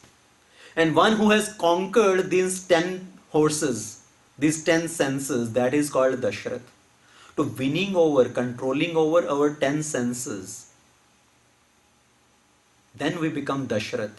And to control over the senses, these 10 senses, wandering here and there, we need to have an expert charioteer. Ek sarathi chahiye. Maharaj Dasharath had a sarathi. What was the name of Maharaj Dasharath's sarathi? What was the sarathi of Maharaj Dasharath? Who was the sarathi? Sumantra. Sumantra. What is the meaning of Sumantra? Sumantra. बहुत सुंदर मंत्र. So if we want to control our senses, our mind, we need to chant the mantra. We need to have good thoughts, good mantra, Nama Japa. So we need to engage in the chanting of Nama Japa. Hare Krishna, Krishna Krishna, Hare Hare, Hare Ram, Ram Ram, Hare Hare. So when we become Dasharath, when we control our senses through the medium of this Sarathi, this Mahamantra, powerful mantra which can control all our senses, then we have appearance of Lord Ramachandra in our life. And the third thing, Maharaj Dasharath had 3 queens, Kaushalya, Sumitra and Kekai. So we need to bring in these 3 queens in our life. Again, these are not just queen. This is not just the storyline. Yes, storyline is there. That is the sattvic earth. But what is the tattvic earth? ऐसा नहीं है कि एक राजा था, 3 रानियां थी, उनका कोई पुत्र नहीं था और उन्होंने यज्ञ किया और उनका पुत्र उत्पन्न हुआ. Yes, that story is there. But what is the tattvic meaning? We have to become Dasharath. We have to control our senses through the medium of mantra. We need to have these 3 queens. What does these 3 queens represent? Kaushalya represents Jnana. Sumitra represents Bhakti. And Kekai represents Karma. So we need to have Karma, Jnana, Bhakti in our life. Yes, we engage in our karma, but surrendering the result of our karma at the feet of Lord Ramachandra. We engage in the process of Jnana, acquiring the Jnana from Bhakti scriptures. The essence of all the scriptures, Srimad Bhagavad Gita, Srimad Bhagavatam, Ramayan, and then engaging in the process of Bhakti, which is the ultimate conclusion of all the Shastras. So having Karma, Jnana, Bhakti in our life. When Jnana comes, when Bhakti comes, Jnana and Vairagya automatically appears. When Bhakti comes in our life, Sumitra Devi gave birth to Lakshmana, who is the representation of Vairagya. So when Bhakti is there, Vairagya comes as the son of Bhakti Devi. So we need to have these 3 aspects in our life. Acquiring the knowledge of the scriptures to continue in the process of bhakti. Not just mundane knowledge, jnana, which makes us pride, but the jnana which helps us to progress in bhakti. The knowledge of scriptures. Man mana bhava mad bhakti. Right? Lord Krishna says, engage your mind in always remembering me. Become my bhakta. Pay obeisances unto me. Always remember me. So residing in Ayodhya, becoming Maharaj Dasharath, having the 3 queens, and then the 4th thing, approaching the Guru. Even though we have all this, but ultimately if we want to get access to Lord Ramachandra, that can happen only through the medium of Guru. Maharaj Dasharath, he had everything in his life. Still he did not have a child. Ultimately he approached his Guru Vashishta Dev. Bhay galani more sutanahi Guru graha gayo turant mahipala. So Maharaj Dasharath approached Vashishta Muni. He went to his ashram. So Dasharath Maharaj, so these are the 4 things we need to acquire. Again, if you have not noted down yet, please make a note, pay attention. Residing in Ayodhya, becoming Maharaj Dasharath, meaning controlling our senses. Number 3, acquiring 3 queens, which represents karma, jnana, bhakti. Number 4, approaching a guru. So Maharaj Dasharath was under lamentation, even though he had all the opulences, but he was still not peaceful, he was not happy. Generally in this material world, you see, if somebody is lacking something, then we think, okay, he is miserable. अगर किसी के पास पैसा नहीं है, मकान नहीं है, रोटी कपड़ा नहीं है, if somebody is lacking for these things, he may be miserable. But even after having all those things, Maharaj Dasharath was miserable. He did not have any lacking of food, clothes, shelter. रोटी कपड़ा मकान का कोई problem नहीं था महाराज दशरथ का. But why he was still unhappy? Because All these things cannot bring happiness in our life. Until we engage, until we connect ourselves with the Supreme Lord, there cannot be happiness. There was one very beautiful story. You all must have heard that story of the 19 camels. No? Once in a village, there was one very rich person. He had 19 camels. And when he died, before dying, he made his kind of will. Right? These days we make our will and trust. We sign up, okay, when I go, my property should be divided like this among my children, my wife, other people. So that person, he made his will, his wasiyat. In that he has written, I have 19 camels as my wealth. And these 19 camels should be divided in this way. The half of the camel should go to my elder son. The 1/4 of the camel goes to my younger son. 1/5 of the camel goes to my wife. So this is how the wealth should be divided. So after this person has died, this whole panchayat assembled in the village. How to divide these 19 camels? Half of the camel should be given to the elder son. Half of 19. How much is that? 9.5. Now how to divide that? Should we cut one camel to give that? So how can that happen? 1/4 of 19. How much is that? 4.5. How much is 1/5 of a 19? 3.5. So how will you divide? So there was whole confusion going on. How to divide this wealth? At that time one sadhu came there and he was riding on one camel. So all these people, they approached the sadhu, please solve this problem. Only sadhus are capable enough to solve the problem of people. So the sadhu came there. He said, okay, to solve this problem, I will give my camel also. You just take my camel. साधु का तो काम ही है कि दूसरों की समस्या का समाधान करना. तो आप ये मेरा एक ऊंट है, आप इसको भी ले लीजिए. Take this camel also. So he gave his camel. Now 19 plus 1 became 20. Half of 20. How much is that? 10. Give the 10 camels to the elder son. 1/4 of 20. How much is that? 5. Give the 5 camels to the younger son. How much are left? 1/5 of 19. How much is that? 4. Give the 4 to the wife. So 10, 5, 4, 19. Division is done. Now give my one camel back to me. So until that one camel was added, one could not solve that problem. So we can just listen to this story and say, yeah, well, very nice story, very wonderful story. But what is the meaning, the real message behind this story?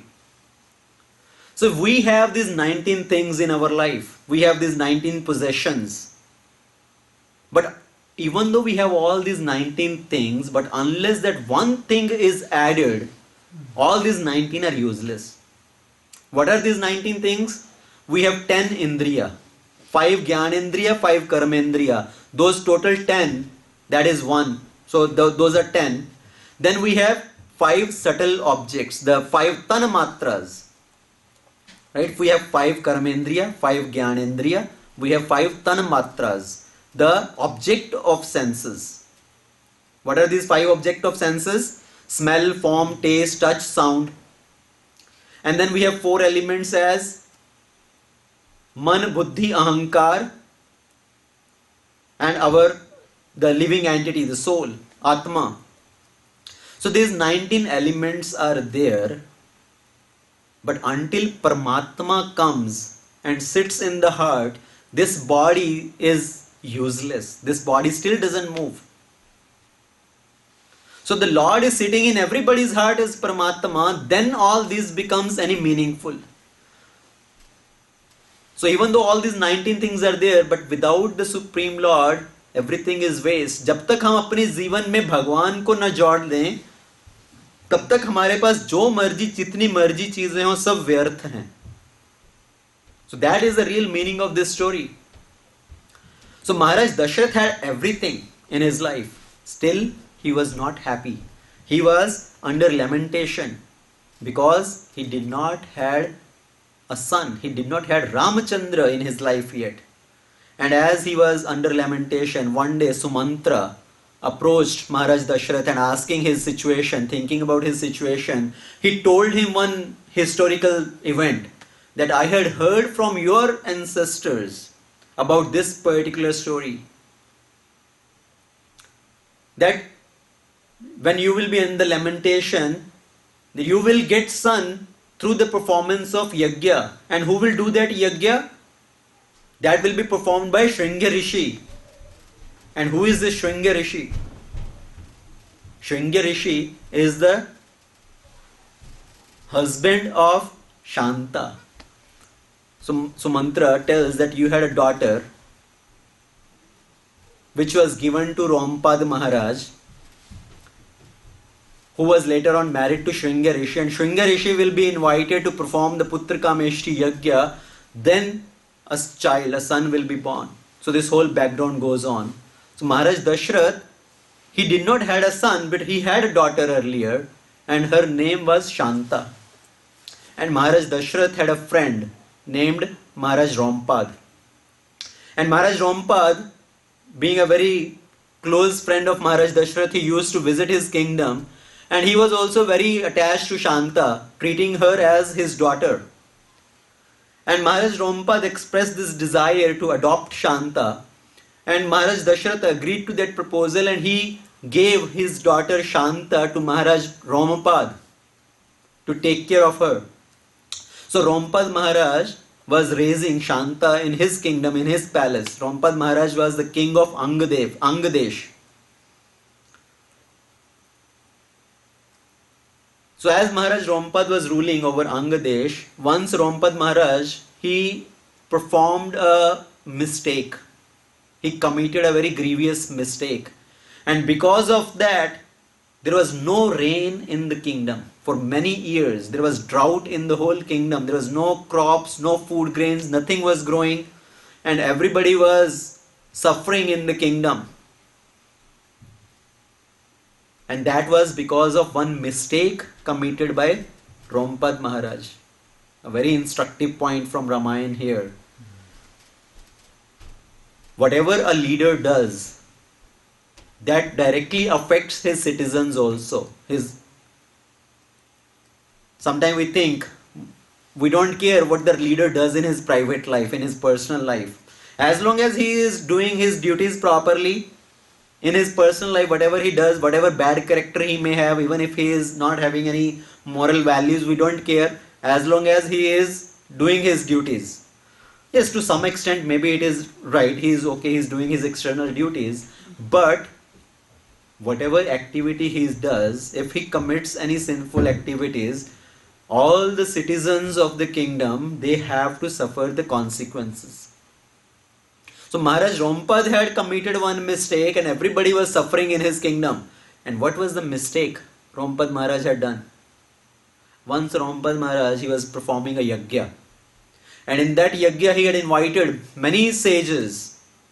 After the completion of yajna, Rompad Maharaj was giving charity, giving donation to all these sages who had come, all the brahmanas. And when his sevaka, his servants were giving him the bags filled with gold coins and other valuable things, he was giving it to all these brahmanas. So he got one bag and he looked inside that bag. There was one very beautiful diamond, very precious diamond. And Rompad Maharaj thought, let me take out this particular diamond and I will put another diamond which is even bigger in size, but it was of less value. So he removed that one diamond from that bag which was meant for giving in donation as a charity to some brahmana.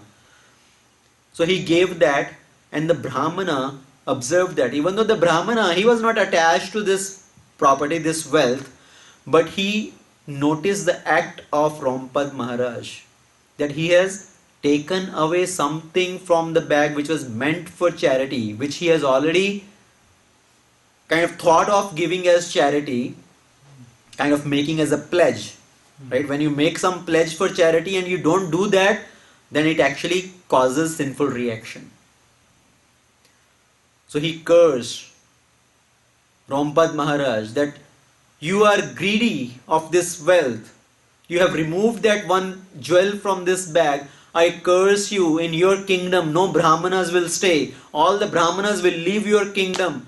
And because of leaving all the Brahmanas, all the prosperity will also leave from your kingdom. There will be no rainfall. There will be no crops. Nothing will happen. There will be complete drought.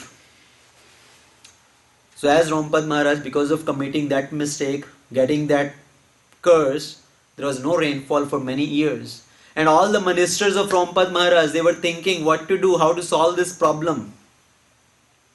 And one minister, he approached Rompad Maharaj and told, in the forest, there is a sage named Bibhandak. And Bibhandak Rishi has a son named Shringa Rishi, Rishi Shringa. And if we bring Rishi Shringi somehow, he is a very powerful sage. Even though he is very young, but he is very powerful, he is very austere. If we bring somehow that Shringa Rishi to our kingdom, as soon as he put his foot into the kingdom, there will be rain in our kingdom. But how to bring Shringa Rishi to our kingdom? So what is the history of the Shringa Rishi? So there was the sage Bibhandak Rishi. Bibhandak Rishi, he was a very austere person and he was not associating with any woman at all.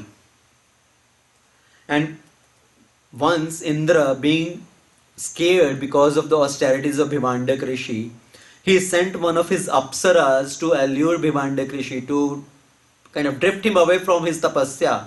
He sent Harsha.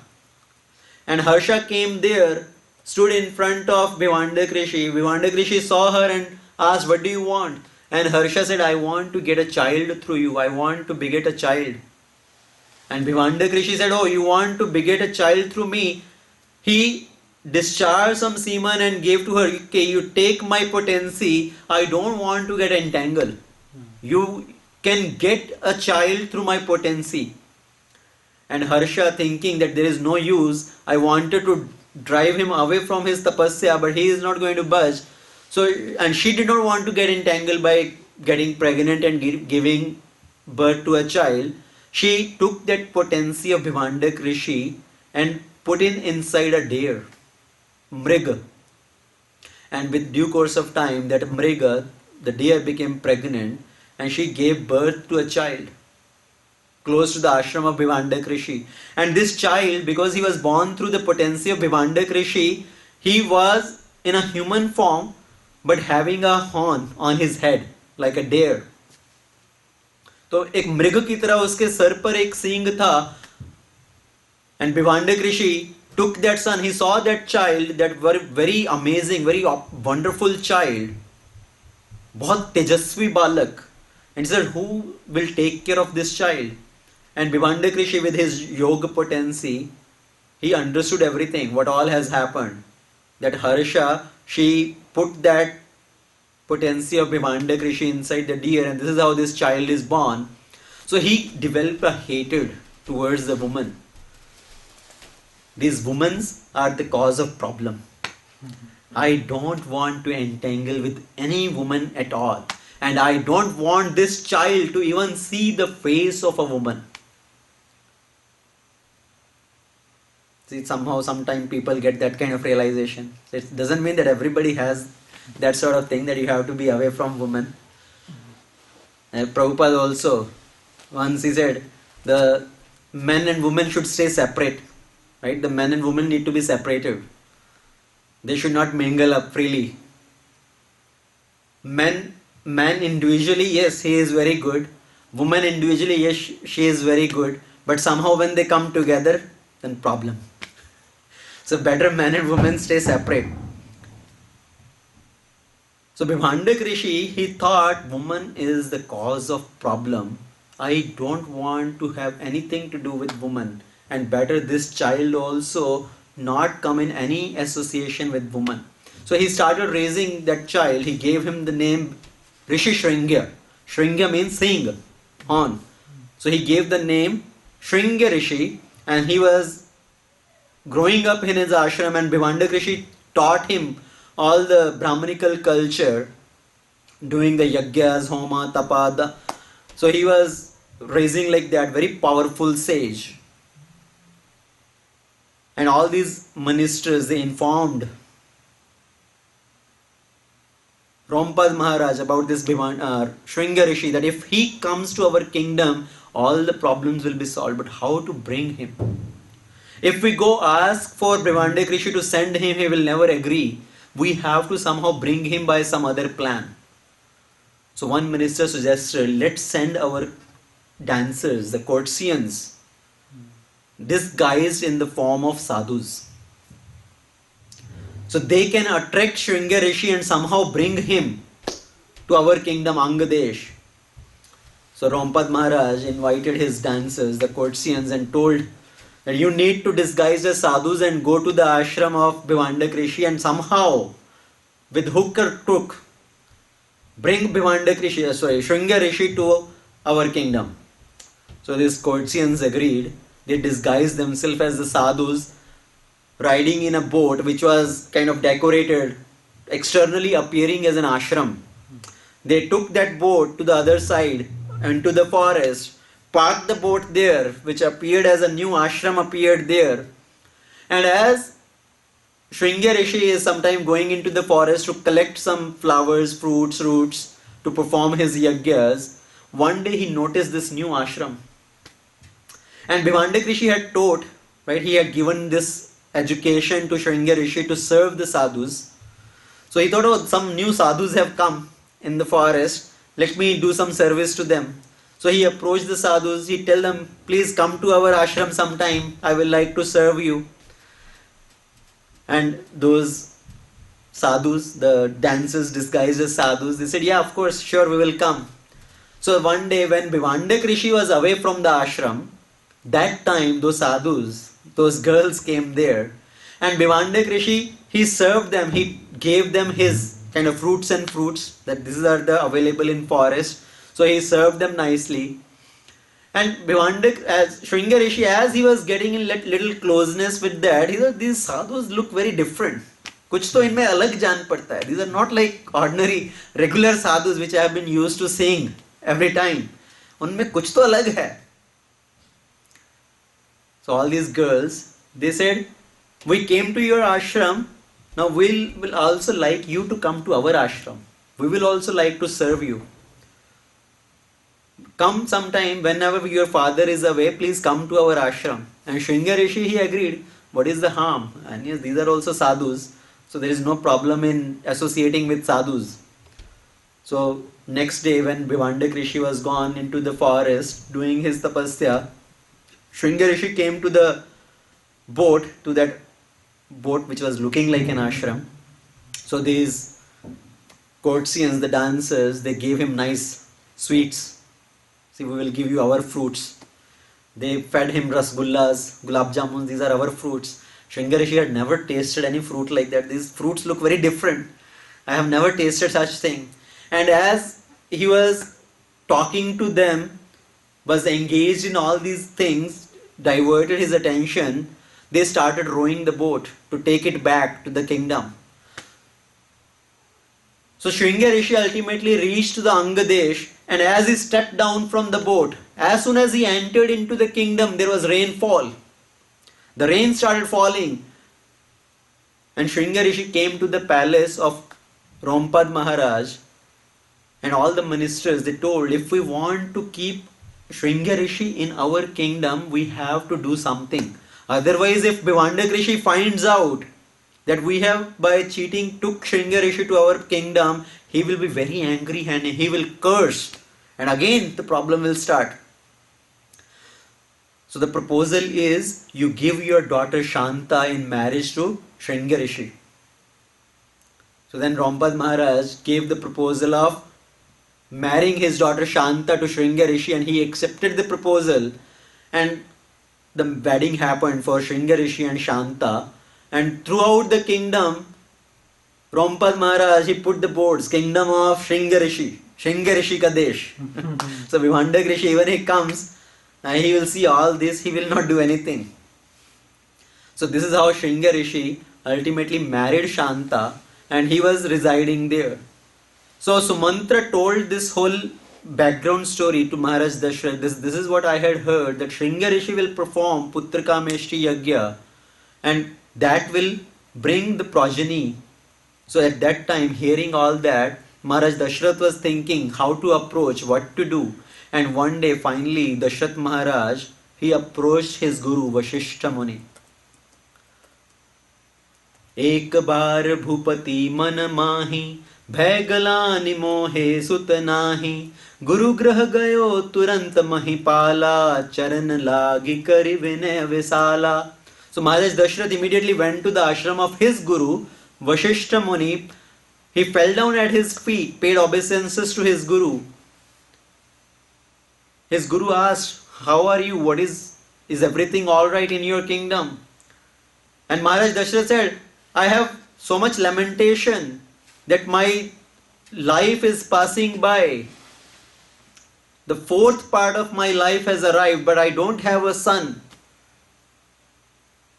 And at that time, Vashishta Maharaj, he told Dashrath Maharaj, "Dharahu dheer hohi sutachari, tribhuvan vidit bhagat bhayhari." Please do not lament. Please keep patience. You will have 4 sons. तुम्हारे 4 पुत्रों का जन्म होगा जो पूरे जगत का कल्याण करेंगे, पूरे जगत में प्रसिद्ध होंगे. वो भक्तों के भय का हरण करेंगे. They will establish dharma. They will destroy the demoniac people. They will protect the devotees. They will give the pleasures to the sadhus and the munis. Ultimately, you will get 4 sons. And for that, you have to perform Putra Kameshti Yagya. And Maharaj Dashrath said, "Then please perform this Putra Kameshti Yagya." Vashishta Muni said, "I cannot do that Yagya. We have to invite Shringa Rishi to perform that Yagya. If he performs that Yagya, then you will have 4 sons." See, Vashishta Muni, he did not say, "Yes, I will solve all your problem. Don't worry, just keep doing what I am saying." He connected him with another saintly person who can give further solution to the problem. So the lessons to learn is, if we cannot solve somebody's problem, if we cannot clear the doubt for somebody, better we connect them to somebody else, some other devotee, some other saintly person who can clear their doubts. Not just binding with them, "Oh, this is my property, this bhakta is my property. I connected him in the process of bhakti." Rather than considering somebody as our property, we should see what is real beneficial for them, how they can drive the ultimate benefit. So Vashishta Muni, seeing how Maharaj Dashrath can get sons in his life, he clearly told that we have to invite Shringa Rishi. So the invitation was sent to Shringa Rishi, to Rompad Maharaj. "Please send Shringa Rishi with Shanta to come back to Ayodhya to perform this Putra Kameshti Yagya." So Shringa Rishi along with Shanta came to Ayodhya, and Vashishta Muni made all the arrangements for performing this Yagya. Another very important sutra. Maharaj Dashrath just approached Guru that I have this problem. And Vashishta Muni did everything after that to solve that problem. He suggested Shringa Rishi need to be called. He called Shringa Rishi. He arranged for all the yagyas. He performed the yagya with Shringa Rishi.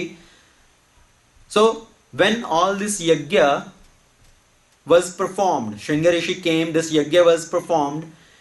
And when the final ahuti was done in the yagya, through the yagya, in Agni Dev appeared from the yagya with a pot of kheer, with a pot of nectar.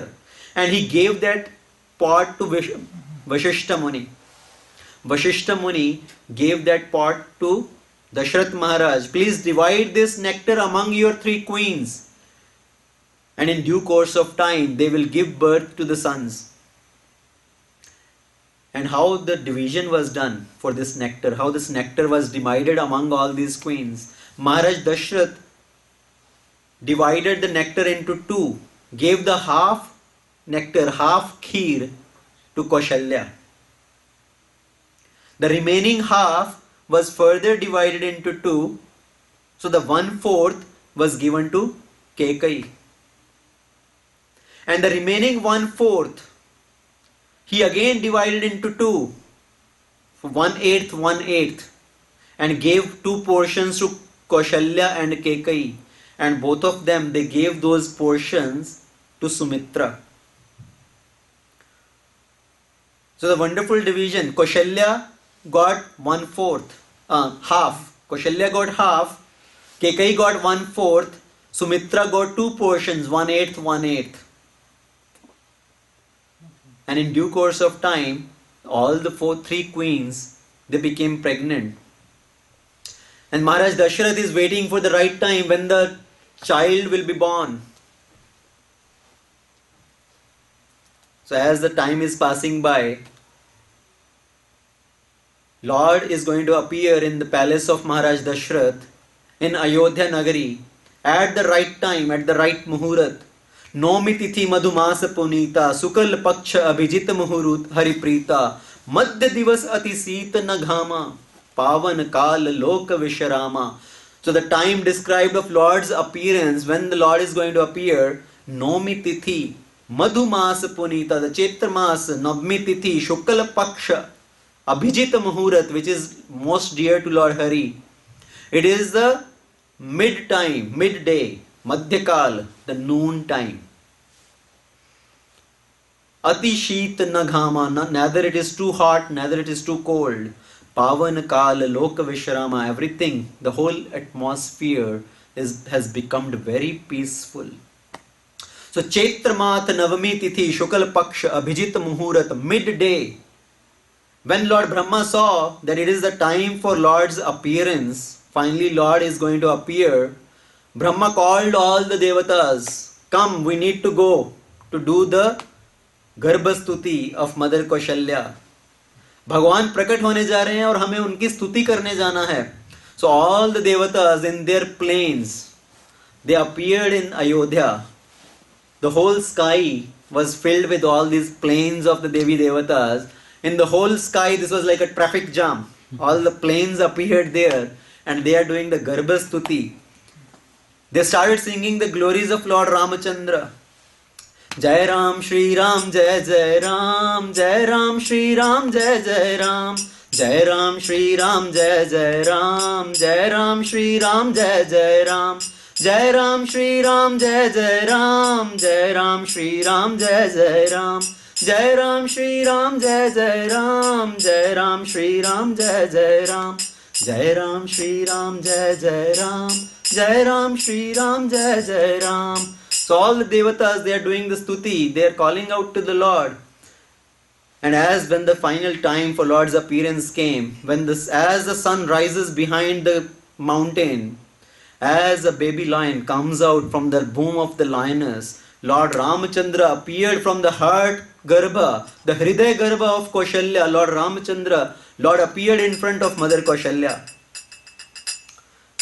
भय प्रकट कृपाला दीन दयाला कौशल्या हितकारी हर्षित महतारी मुनिमनहारी अद्भुत रूप विचारी लोचन अभिराम तनुघन श्यामा निज आयुध भुजचारी भूषण बनमाला नयन विशाला शोभा सिंधु खरारी कह दुई कर जोरी अस्तुति तोरी केहि विधि करो अनंता माया गुण ज्ञानातीत माना वेद पुराण भनंता करुणा सुख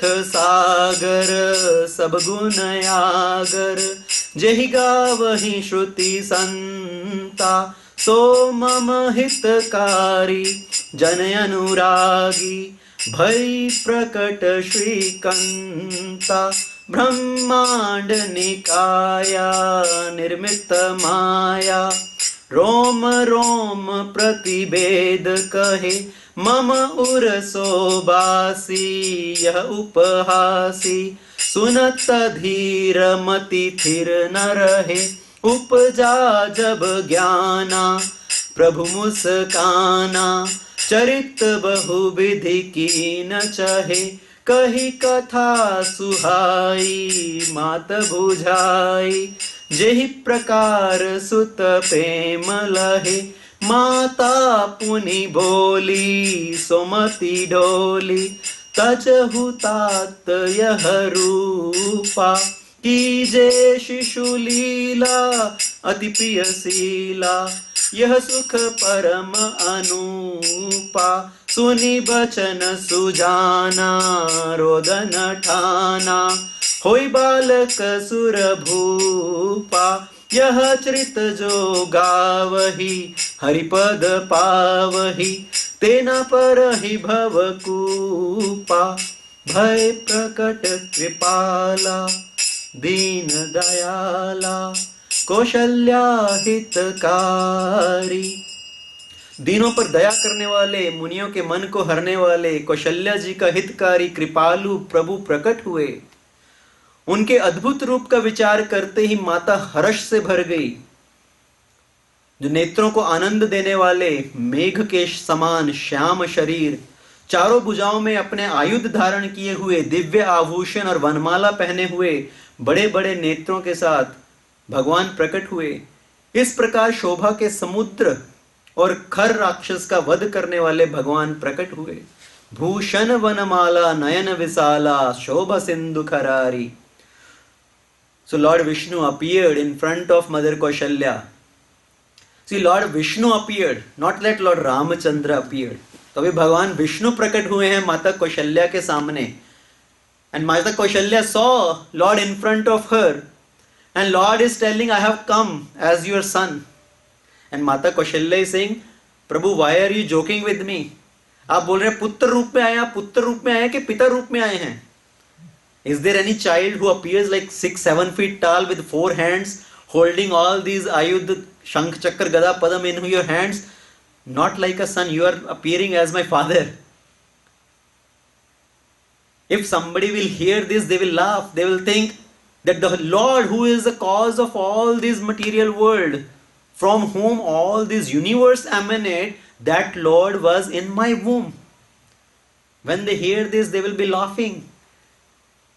So when Mother Kaushalya was talking like this, in the mood of jnana, Lord told him the whole background story. As Mother Satrupa, she had done lot of tapasya and asked for the boon to get Lord Ramachandra as her son. So now I have appeared in front of you as your son. And Mother Kaushalya said, if you have appeared as son, then please appear as a son. Appear as a child. So what did she say?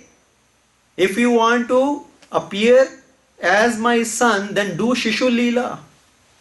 उपजा जब ज्ञाना प्रभु मुस्काना, चरित बहुभीद प्रभु कीन कहे. So then Mother Kaushalya, she told the Lord to appear as a child. Suni vachan sujana rodan thana, hoi balak sur bhupa.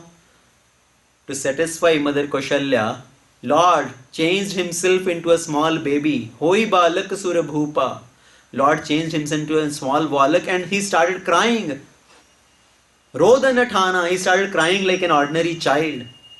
As Mother Kaushalya saw the small child there, immediately she was filled with this Vatsalya ras. So Lord appeared in front of Mother Kaushalya in his four-handed form, and Mother Kaushalya transformed Lord Vishnu into the form of Lord Ramachandra, into the form of a small baby to do that wonderful Shishu Leela. So whenever Lord appears, he appears in his full potency, in his full form. 4 hands, dressed, decorated with jewels, curly hairs, with crown on his head. That is how the Lord appears. These days many people claim themselves to be God, but their activities are all like an ordinary person. Lord had all the clothes on his body decorated with the jewels, but when somebody takes birth, do they have any cloth, even a small thread on their body? Everybody comes drenched with blood when they come out of the womb of the mother, crying. But the Lord appears, whenever He appears in His full form. He doesn't appear as an ordinary child. Lord did not take birth as an ordinary child coming out of the womb of Mother Kaushalya. He appeared from the Hridaya Garbha of Mother Kaushalya, in front of Mother Kaushalya, and then transformed into a small child. So Maharaj Dashrath was finally given this news that a child has born to Queen Kaushalya, and soon after Kekai gave birth to another child, and then soon after Sumitra Mata gave birth to two sons, two children. So the four children were born. Kaushalya Mata gave birth to Lord Ramachandra, Kekai gave birth to Bharat, Sumitra Mata gave birth to Lakshman and Shatrughan. So Maharaj Dashrath got this news that four sons have born, and he performed many charities. So we'll continue our description of after the appearance of Lord Ramachandra, how everybody was filled with joy. The whole palace, the whole city of Ayodhya was so filled with joy, and everybody was singing the glories of the Lord. Raghupati Raghav राजा राम पतित पावन सीताराम रघुपति राघव राजा राम पतित पावन सीताराम सीताराम सीताराम सीताराम जय सीताराम रघुपति राघव राजा राम पतित पावन सीताराम जय सिया राम जय जय सिया राम जय सिया राम जय जय सिया राम रघुपति राघव राजा राम पतित पावन सीताराम सीताराम तुम्हारी जय जय हो राधे श्याम तुम्हारी जय जय हो सीताराम तुम्हारी जय जय हो राधे श्याम तुम्हारी जय जय हो सीताराम तुम्हारी जय जय हो सीताराम सीताराम सीताराम सीताराम सीताराम सीताराम श्री रामचंद्र भगवान की जय सीताराम लक्ष्मण हनुमान की जय. So Ramchandra Bhagavan has appeared in the city of Ayodhya as the son of Maharaj Dashrath and Kaushalya, and with that we need to make arrangements so that Lord Ramachandra can appear in our heart. Today, on this most auspicious occasion of Diwali, Lord Ramachandra is given the Singhasan of Ayodhya after he came back from the 14 years of exile. He was given his kingdom back, he got the throne of Ayodhya. And this Ayodhya is nothing but our heart. We need to make our heart into Ayodhya so that we can enthrone Lord Ramachandra into that Ayodhya, into that Singhasan of our heart. And that can happen only when we engage in the satsang program, in the association of devotees, hear Ram Katha, glorify Lord Ramachandra, sing and chant the names of Lord Ramachandra. So thank you very much. We'll stop here. Shri Ramachandra Bhagwan ki jai. Maharishi Valmiki Maharaj ki jai. Tulsidas Maharaj ki jai. Srila Prabhupada ki jai. Ananta Koti Vaishnav Vrinda ki jai. Vrindanath Prabhu ki jai. Ananta Koti Vaishnav Vrinda ki jai.